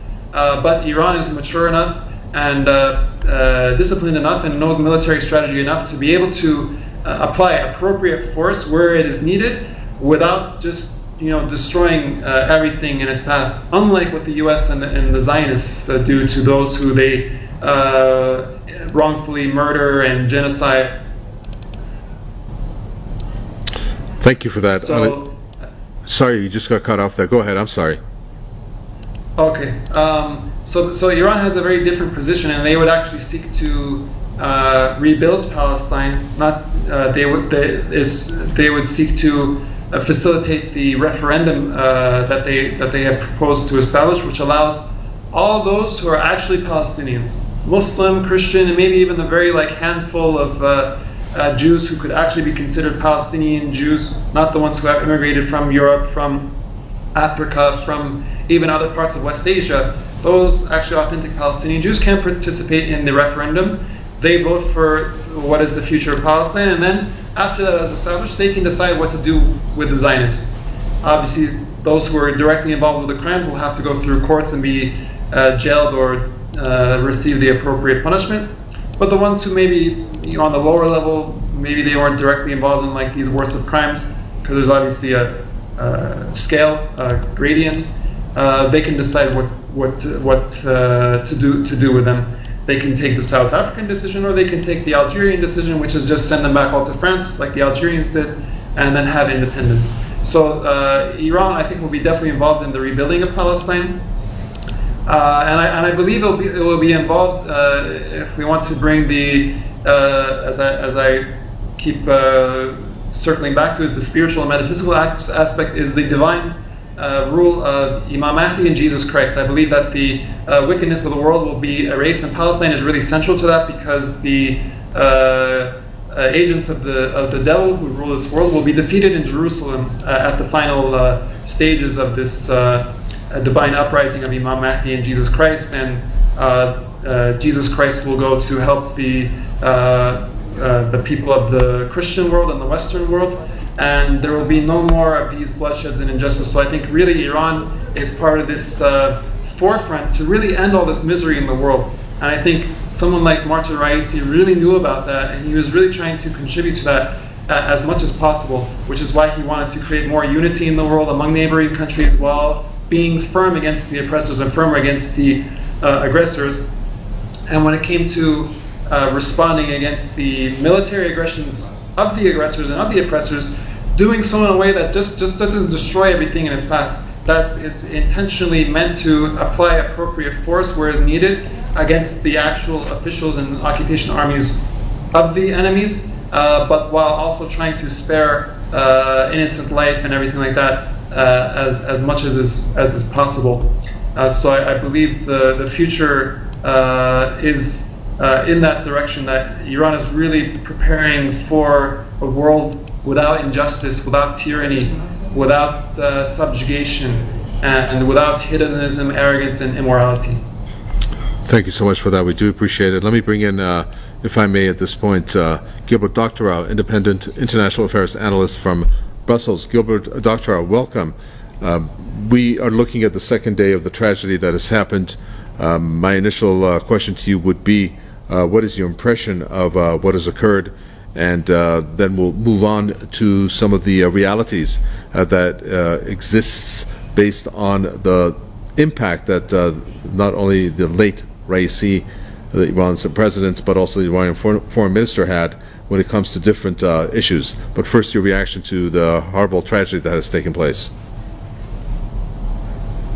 To express my personal condolences to the Iranian people for this great loss, and to either pick up one word from the preceding speaker, which I think is very appropriate to the situation and should be mentioned in this period of mourning, and that is the great dignity of President Raeesi and his appearance before the press, before the public, as a person of restraint and responsibility. And this is a very major loss for the region, for Iran, for the world, that such a person of calm is removed from us. The immediate impact, my contribution to this can be to remark on how the Russians have seen this. They have been greatly moved by the death of President Raeesi.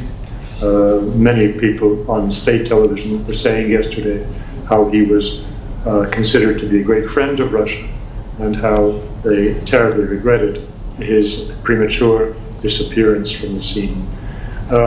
This respect, of course, Russia, together with China, were the enablers of Iran's joining BRICS, and being in that community a major force for regional stability. If I may just follow through with you, since we're just having you fresh on with us. Many are under the impression that Iran's foreign policy is defined largely by the confrontation that I guess they have based on what they say with the United States and the Israeli regime. But that's not something Iran invited. It was something that the U.S.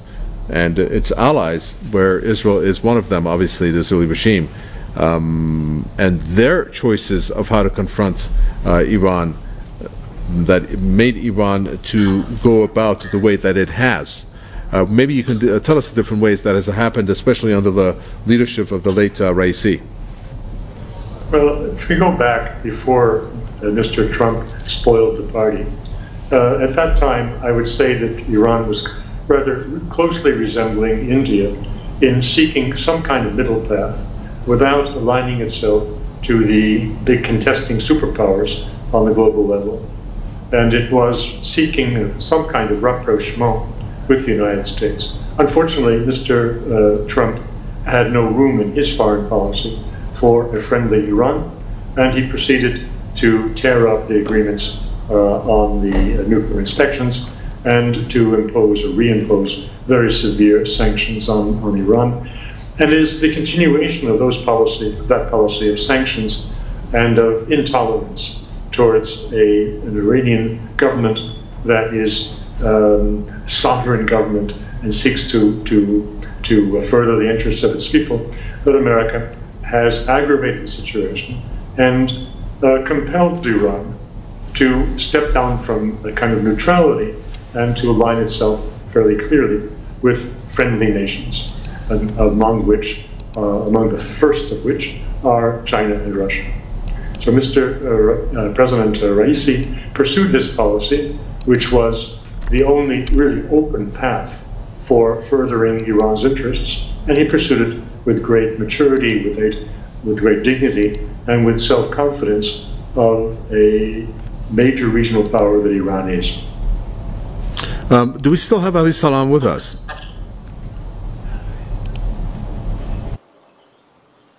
Okay, well, we don't.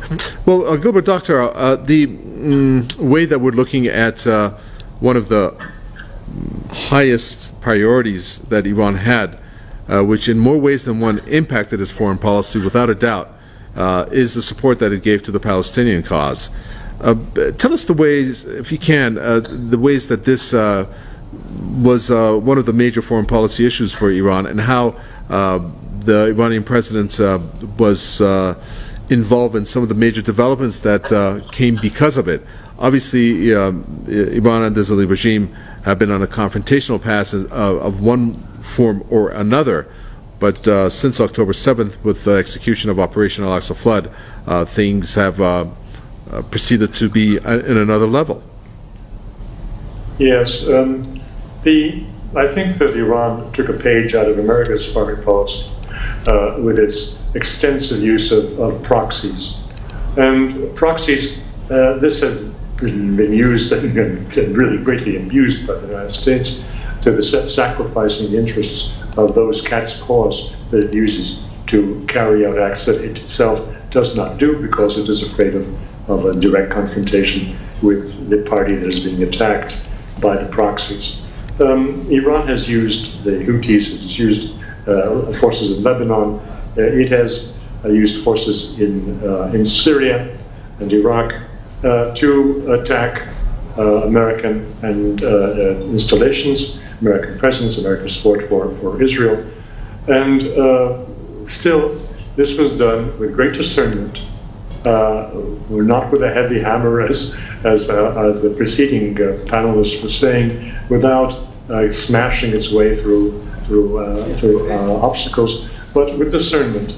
And the finest example of that was, of course, the Iranian response to the big Israeli provocation by the attack on its embassy and the murder of high officers.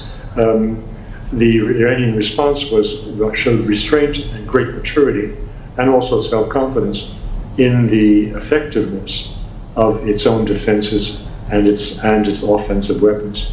So in the neighborhood, Iran has, as I said, relied heavily on proxies, but when it was challenged directly and faced an attack on its territory, which is what the status of the diplomatic mission is, then Iran responded without hesitation and very quickly in a way that got the message across to the Israelis that Israel could be destroyed at any moment at Iran's efforts, if it came to that, but that if Iran were not further attacked, then continued restraint would be shown. So this maturity is something that I call out. It was certainly the policy of your President Raeesi. Attack by the Islamic Republic. How did that impact the regional equations? Because we keep hearing about that, at least based on many entries from whatever sources looked at.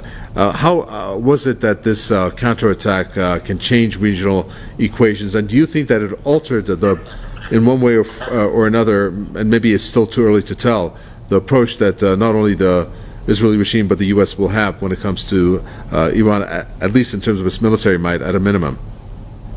Well, the United States stepped back from its most aggressive remarks with respect to Iran immediately after the successful Iranian counterattack, which demonstrated the ability to get through all of the air defenses and to strike with great precision an object, a military object, without killing anyone, but demonstrating that it could do whatever it wants, regardless of the Iron Dome. So the message was very clear, and it was well read in Washington and in Jerusalem. So the Israelis also took a step back from their calls for an attack and possibly jointly with America on Iran's nuclear assets. This was a demonstration, as I say, of very effective military cum diplomatic policies. For that, we do appreciate it. That's Gilbert Doctorow speaking there, independent international affairs analyst from Brussels.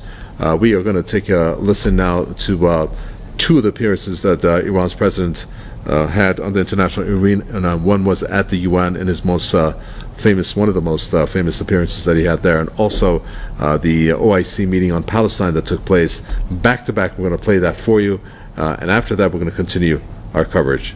Do stay with us.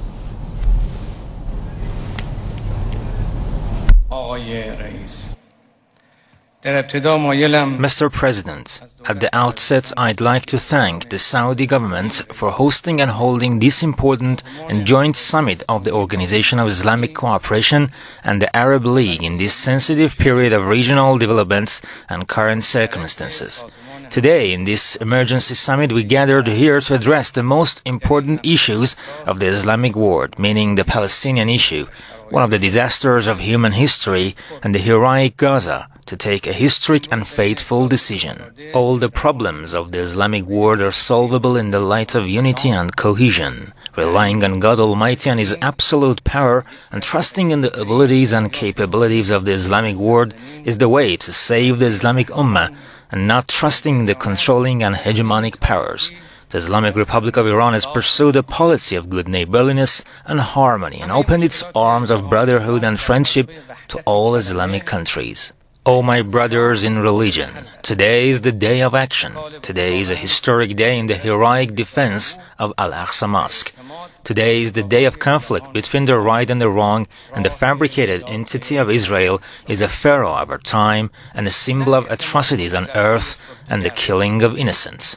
The million-strong demonstrations across the globe indicate that the Palestinian issue is in the hearts of the peoples, and so far this day is the day of the victory of blood over sword. What happened in the Gaza Strip over the past weeks is a shameful and historic disgrace to morals, law, and humanity. Gaza is oppressed by the hero, bloody but proud. Known as the largest open-air prison in the world due to the complete sea, land, and air blockade in the last 2 decades, it destroyed the fortress of the pharaohs and stood with empty hands and shone brightly. The occupying regime, in violation of all international rules, launched a fierce attack on the Gaza Strip using indiscriminate bombing and the use of phosphorus bombs and other prohibited weapons with the aim of genocide, and turned half of the Gaza Strip into a hill of dirt. To date, more than 11,000 innocent people have been killed, in addition to more than 3,000 people remaining under the rubble, and most of the victims are innocent women and children. The killing of medical staff and reporters and the bombing of hospitals are part of these horrific crimes. The worst thing is the likely loss of the lives of victims who have not received medicines and medical supplies due to the siege of the Zionist regime. These are all our children and family, and we must be accountable to the Almighty God. Indeed, what sin these children commit that they were killed. Today, the events in the Gaza Strip are a confrontation between the axis of honor and the axis of evil, and everyone must clarify which path they have fallen into, in the path of warriors or in the ranks of the destroyers of the human race. Honorable heads of Islamic Arab states, honorable secretaries general of organizations. Undoubtedly, the U.S. government is the main perpetrator and accomplice to this crime. Israel is the legitimate child of America. It is America that has preferred to support it over the sacred lives of thousands of oppressed Palestinian children.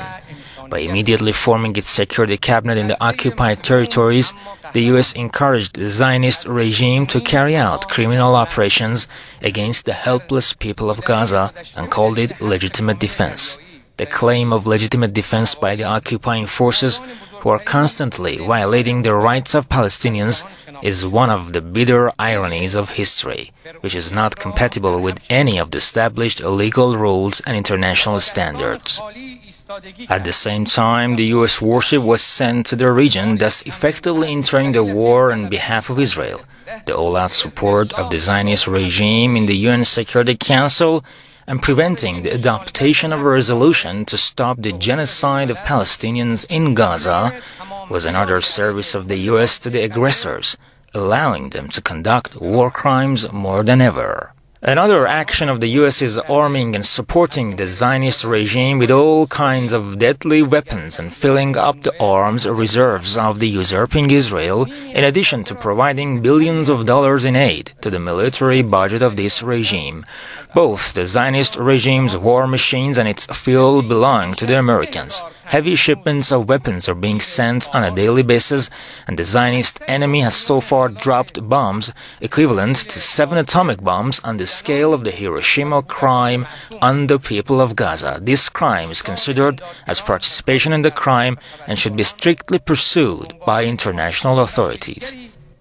The most destructive role is the role of the U.S. The killing of millions of people in the world, including in Afghanistan, Iraq, Syria, and other Islamic countries, is under the responsibility of America. The U.S. is the instigator of this battle by entertaining the world with contracts, taking effectiveness from all international organizations.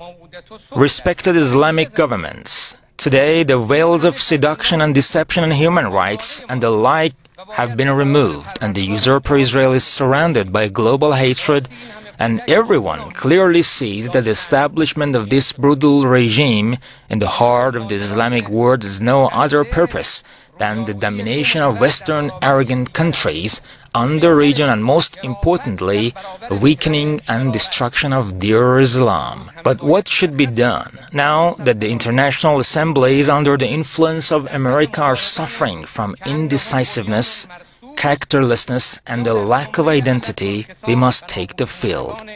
From the beginning of these aggressions, I emphasized in the conversation with the leaders of the Islamic countries that this emergency meeting should be held as soon as possible. I wish this meeting, which also shapes the philosophy of the establishment of the Organization of Islamic Cooperation, were held a month ago. Now that it has been delayed, it must lead to a decisive and quick decision in favor of the Palestinians. The first and most urgent action is to stop killing the people of Gaza and end the indiscriminate attacks against civilians, especially the attacks on hospitals, schools, camps, and relief centers.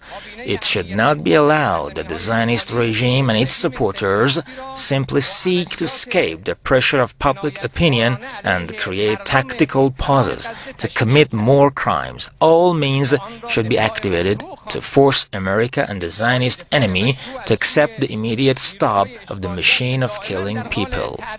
We Islamic countries should know that if it were not for the resistance of the people of Gaza and the West Bank against the aggression and expansionism of the Zionists, if it were not for the resistance of Lebanon against the occupation and aggression of the regime, today many Arab and Islamic countries would be engaged in such a war with the Zionists. Second, the complete removal of the human blockade of Gaza and the immediate and unconditional reopening of the Rafah crossing with the cooperation of the Egyptian brothers for the delivery of aid and the entry of food and medicine into Gaza. The sending of humanitarian aid should be agreed upon by the honorable heads of the Islamic countries in this summit, and an executive committee should be formed to implement it. The drip-feed flow of humanitarian aid is not acceptable in any way. The crossings leading to Gaza must be opened. American and Western pressure is no reason to close the borders. Third, the immediate military withdrawal of the Zionist regime from Gaza. The land and government of Gaza has belonged and belongs to the Palestinians and the elected government of the Palestinian people, not agents who act under the influence of America and Zionism. Here, I consider it necessary for all countries, including Islamic nations, to be vigilant in not paying attention to any American Zionist plan under the guise of participating in providing border security in the occupied and Palestinian areas, which ultimately helps or defends or justifies the occupation. Fourth, cutting off any political and economic relations with the Zionist regime by Islamic countries. In this regard, the trade embargo against the Zionist regime, especially in the field of energy, should be prioritized. Also, popular movements to embargo Israeli goods should be supported. Fifth, Islamic governments should identify the army of the aggressor and occupying regime as a terrorist organization. Sixth, the establishment of an international court to prosecute and punish the criminal Zionist and American leaders, with priority given to the authorities involved in genocide and crimes against humanity in the recent war. Seventh, the establishment of a special fund for the immediate reconstruction of Gaza with the acceptance of Islamic countries in this summit. Eighth, sending convoys carrying humanitarian aid to the Palestinian people from different Islamic countries. Ninth, naming the day of the Zionist crime and the bombing of hospitals as the day of genocide and crimes against humanity. And as for the 10th action, if the war crimes of the Zionist regime continue and the American administration continues in this unequal war, the Islamic countries should arm the Palestinian people and help them fight against the warmongering occupier.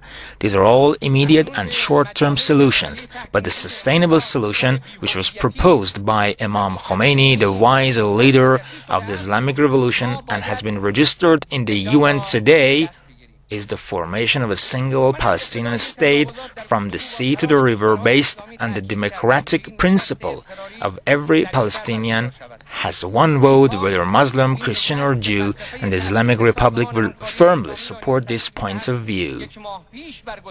Esteemed heads of Islamic countries, in the past 70 years, all kinds of seemingly peaceful prescriptions have been proposed, which in the end were nothing but deception. Under the shelter of these tricks, the Zionist regime has continuously evicted and displaced Palestinians from their homes and houses, and by building settlements, they have settled an occupying military force in the usurped Palestinian homes. I'd like to declare that the Islamic Republic of Iran views the resistance to Palestine as a liberation movement, and that the policy of forced displacement of the people of the Gaza Strip is a continuation of violations and a war crime, and that preserving the Al-Aqsa Mosque and other holy places is a major necessity. What we repeatedly emphasized over the past years is being heard from the European and American peoples. And I hereby thank all the peoples who have shown solidarity with the people of Gaza. Today, Israel's crimes in Gaza are a reason for the awakening of people in the world. Today, attention must be directed to another topic, which is nuclear Israel, the only racist regime in the world that legitimizes the killing of children. This regime is not under the supervision of any international organization and threatens innocent people with atomic bombs. Respected heads of Islamic states, Mr. President, allow me to conclude with a few greetings. Peace be upon the oppressed children and martyrs in Gaza. Peace be upon the children who seek refuge in the Holy Quran near the Gaza collapses and recite its verses. Peace be upon the children who shiver from the severe injustice, fear and intimidation. Peace be upon my dear children in the Gaza Strip.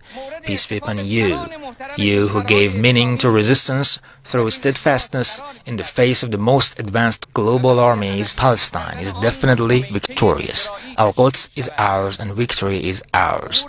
May God's peace, mercy and blessings be upon you. Salamun alaikum. Bismillah ar-Rahman ar-Rahim. Alhamdulillah Rabbil Alameen. Wa sallallahu ala Sayyidina wa Nabiyyina Muhammadin wa alihi at-tahirin wa sahbihi al-muntajabin.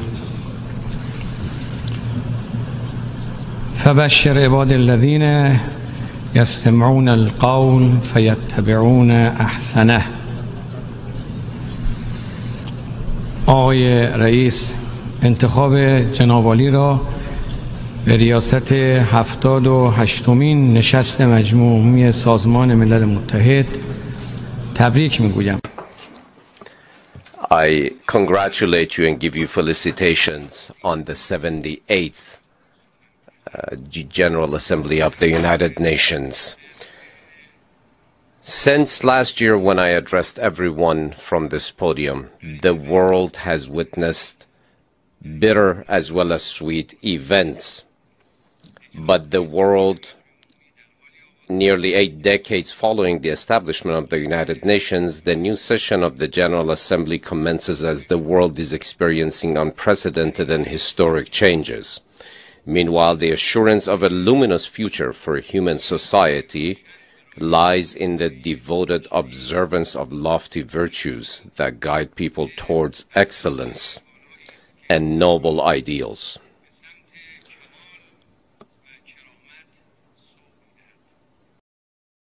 What better source than the word of the Creator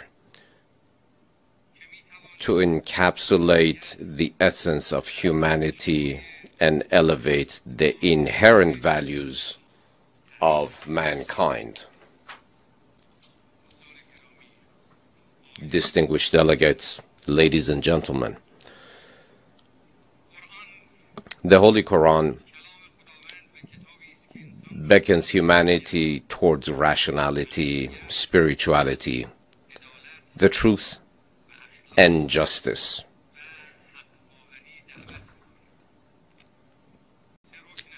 It expounds upon the unity of mankind, proclaiming all earthly inhabitants.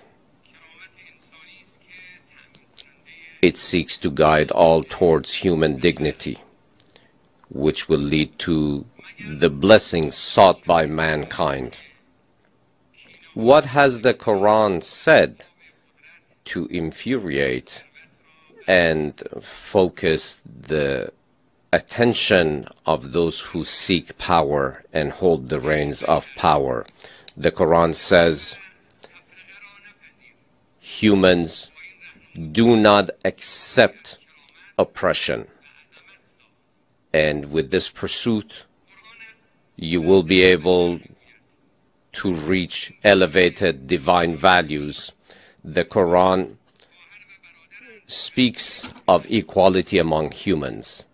It says that they were all created equally from a single mother and father. The Quran, even though there are differences, natural differences between men and women, sees them as completing one another and direct in the eyes of the Creator and equal in the eyes of the Creator. The Quran defends the sanctity of the family. and sees children as gifts entrusted to us by God. Moreover, the Quran believes in serving those who have less than we do, and it directs our beliefs and faiths as forbidden, recognizing the sanctity of these values. Is this the first time that the words of God, of the Omnipotent, are being burned? Presuming while they do so that they can extinguish the divine voice for eternity? Did Nimrod, Pharaoh, Qarun, and Caesar triumph over Abraham, Moses, and Jesus?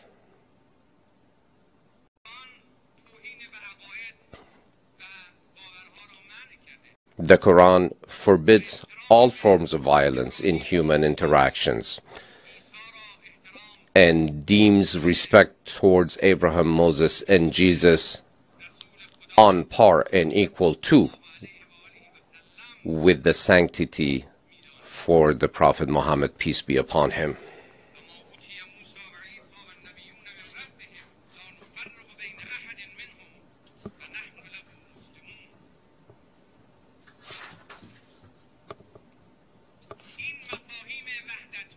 These understandings that bring unity and divine teachings that inspire, that build human characters, that build societies, that build progress for human societies will never be burned, is eternal. They remain impervious. The fires of disrespect will not overcome the truth, the divine truth. Mr. President,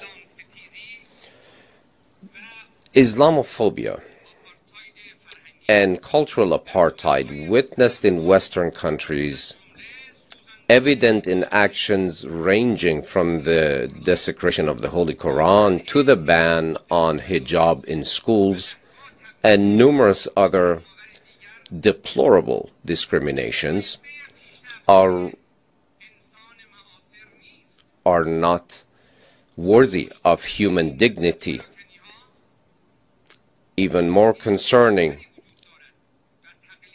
is that behind the scene there seems to be an agenda which seeks to divert attention with using the tool of freedom of speech. As one Westerner said, now that the West is faced with a crisis of identity, sees the world as a jungle and presents itself in the best of lights as a beautiful garden.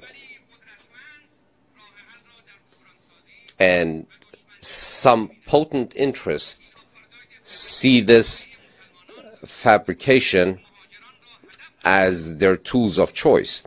These apartheid has targeted the Muslim community, particularly the immigrants who are themselves victims of colonial policies. In alignment with all adherents of faith and advocates for freedom, we firmly believe that reverence for religions should hold a prominent position on the United Nations agenda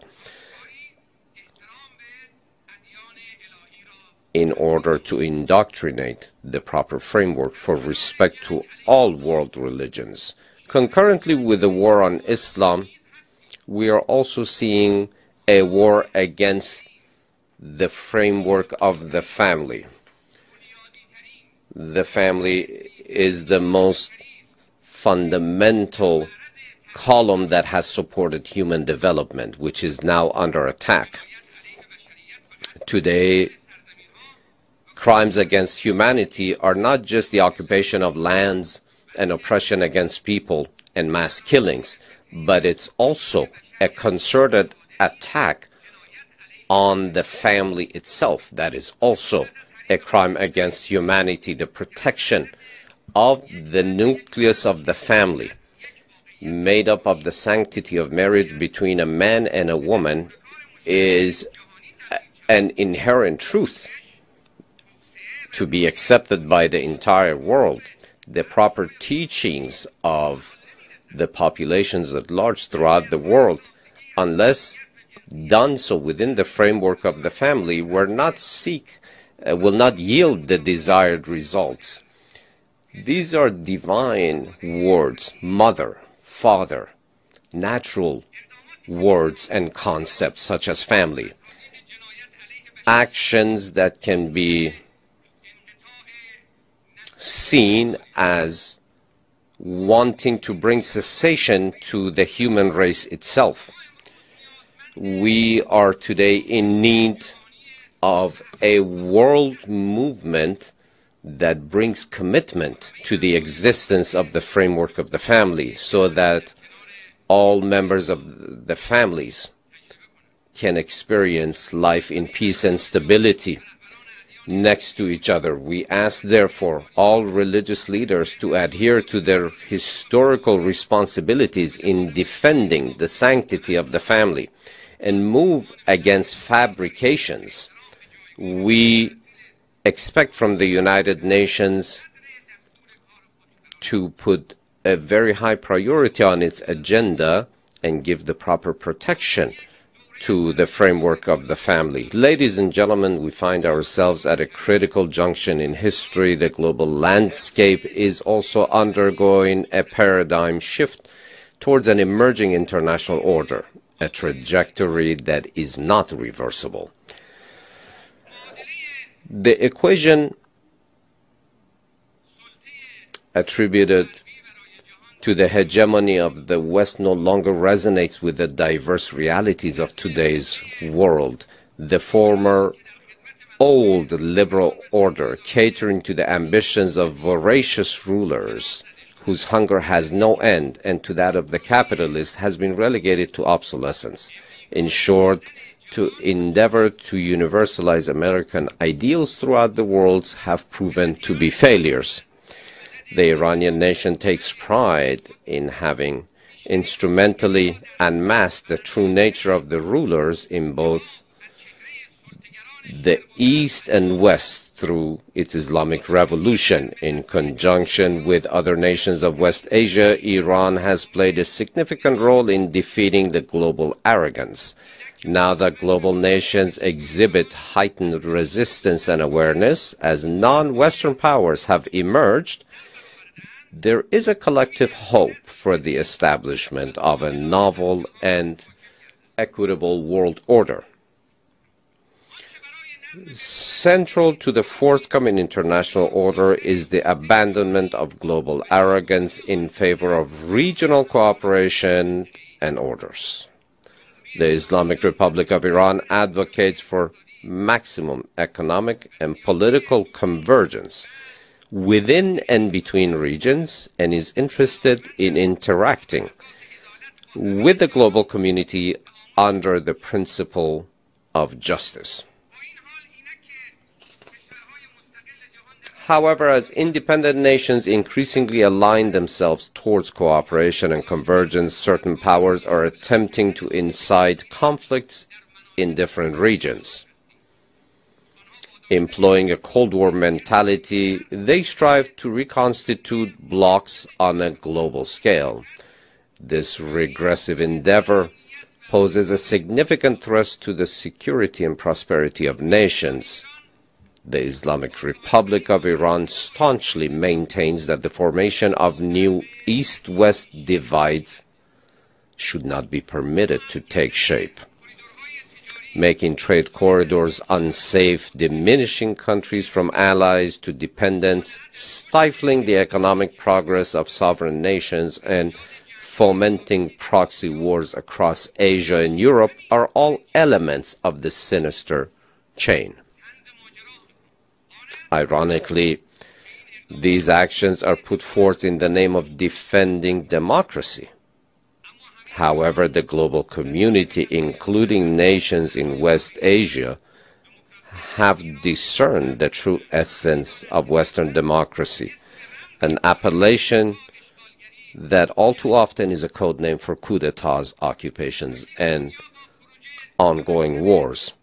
The true nature of the liberal democracy project has become evident to the world, revealing it to be nothing more than a velvet glove hiding a cast iron hand. A school that was once envisioned as a beacon for the world has transformed into a cautionary tale illustrating the limitations and shortcomings of the system, nearing the conclusion of its trajectory. Ladies and gentlemen, right at a time where certain powers are steering the world towards more wars, the Islamic Republic of Iran has put forward a policy of neighborhood and integration. This policy of neighborhood is a benevolent one towards the region and is prioritized on the regional agenda.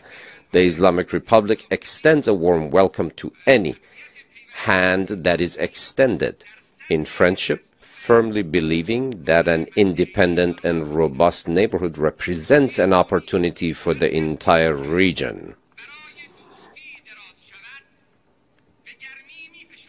We will welcome any extended hand quite warmly. A stable and powerful neighbor is healthy for a stable region. Having traversed 2 decades of imposed tensions and crises within our region, the fruit of resilience from free nations from Syria to Palestine to Yemen to Afghanistan, the future prospects of the region can be secured through the cultivation of profound mutual political trust, fostering extensive economic cooperation, and establishing indigenous security measures. In alignment with this vision, Iran has established a new chapter of constructive relationship with like-minded neighboring countries through membership in regional and international mechanisms such as the Shanghai Cooperation Organization or the Northeast Economic Corridor. We have prioritized these developments in order to bring their benefits and their fruits for all of the people of the region. The Islamic Republic of Iran also stands ready in order to decrease the effects of climate change, to bring her capacity, her national capacity for renewable energy production and share those with other countries. In the security sector, the good neighbor policy seeks to increase regional cooperation and forbidden external meddling from the Caucasus to the Persian Gulf. Any type of foreign presence not only is not part of the solution, but it is the problem itself. From the sector,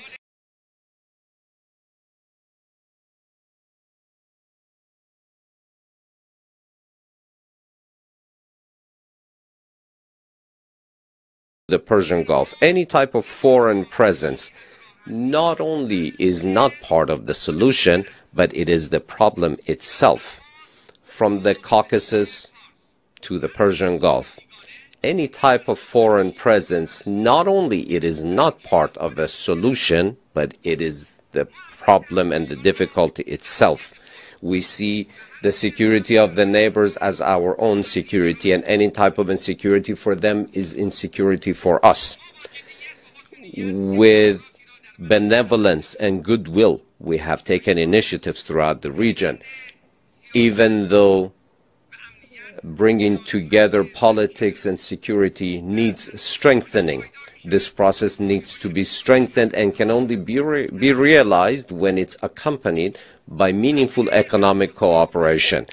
The area of Western Asia Due to continued military attacks and occupations, it has been negated many opportunities for progress and development. Now that under the holy leadership of the supreme leader of the Islamic Revolution, Imam Khamenei, we have been able to drive back the rotten foundations of terrorism. We have created new opportunities for the region. The power of the Islamic Republic of Iran is an empowering security, and we seek to extend our hands to neighboring countries in order to bring about new horizons of hope and success for the entire region. We believe that this is a collaborative effort in the Muslim world, and this requires the participation of all, and this is the only pathway to blessings and success in West Asia.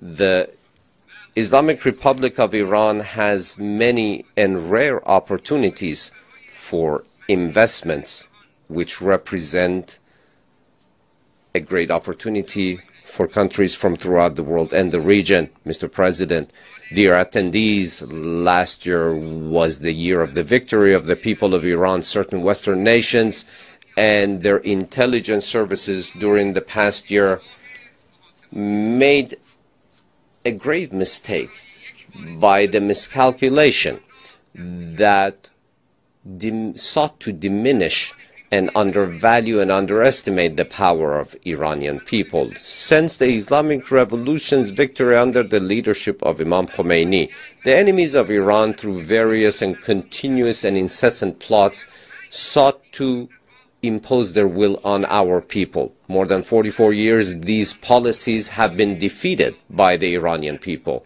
and the Iranian people have stood victorious again and again. Now they are faced, the enemies are faced with an Islamic Republic that is, the power of whom is based, and the progress of which is based on profound ties with its people. During the past year, the people of Iran witnessed the most significant waves of a media and psychological war waged against them.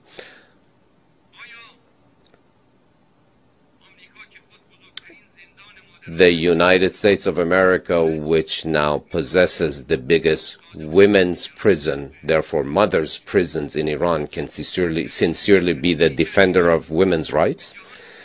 Now, the picture that they sought to introduce to the world from Iran was by commingling legitimate with illegitimate news, by fabricating lies and fake reports.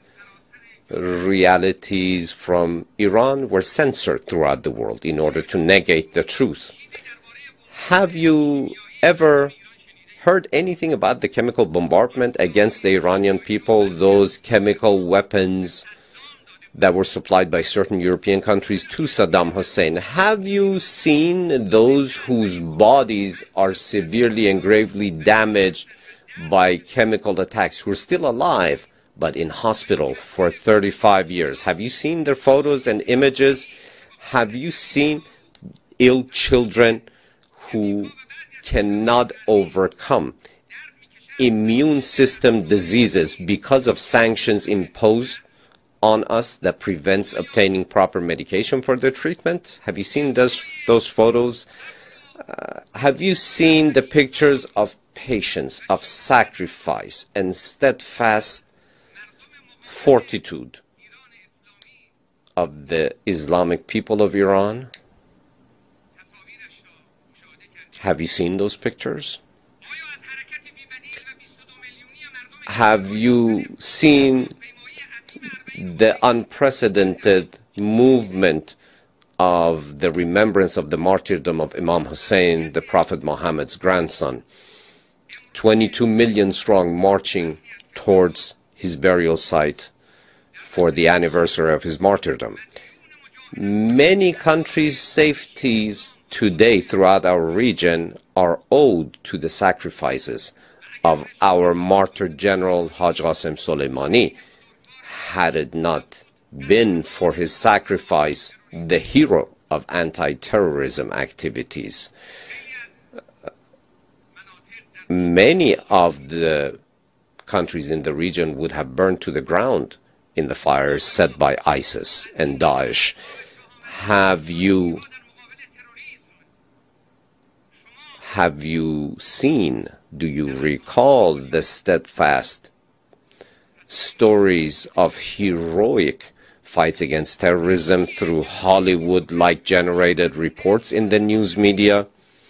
Have you seen the 25 million strong funeral of the late commander, General Qasem Soleimani, throughout Iran? Those were censored throughout the world in the West.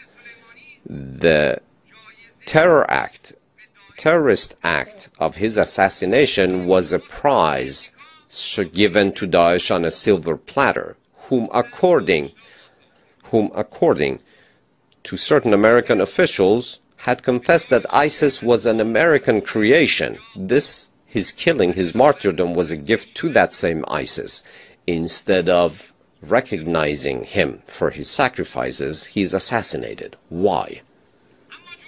But the Islamic Republic of Iran, through the use of all tools and capacities in order to bring to justice the perpetrators and all those who had a hand in this government-sanctioned act of terror, will not sit until that is done. The blood of the oppressed will not be forgotten.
Of terror will not sit until that is done.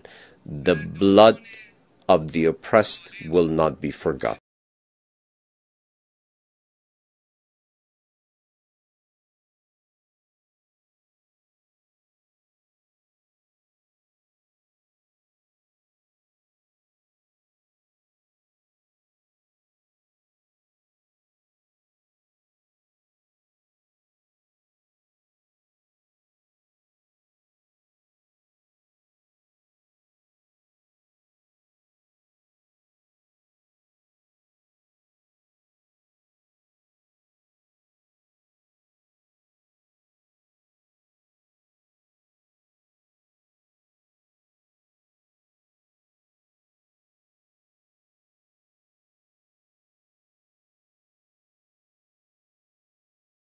Of terror will not sit until that is done. The blood of the oppressed will not be forgotten.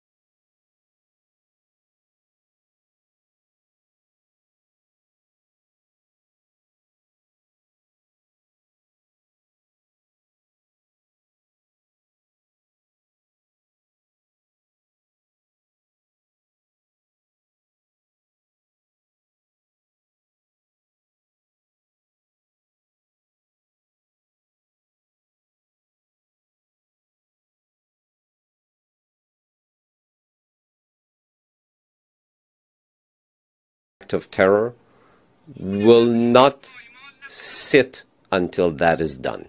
The blood of the oppressed will not be forgotten.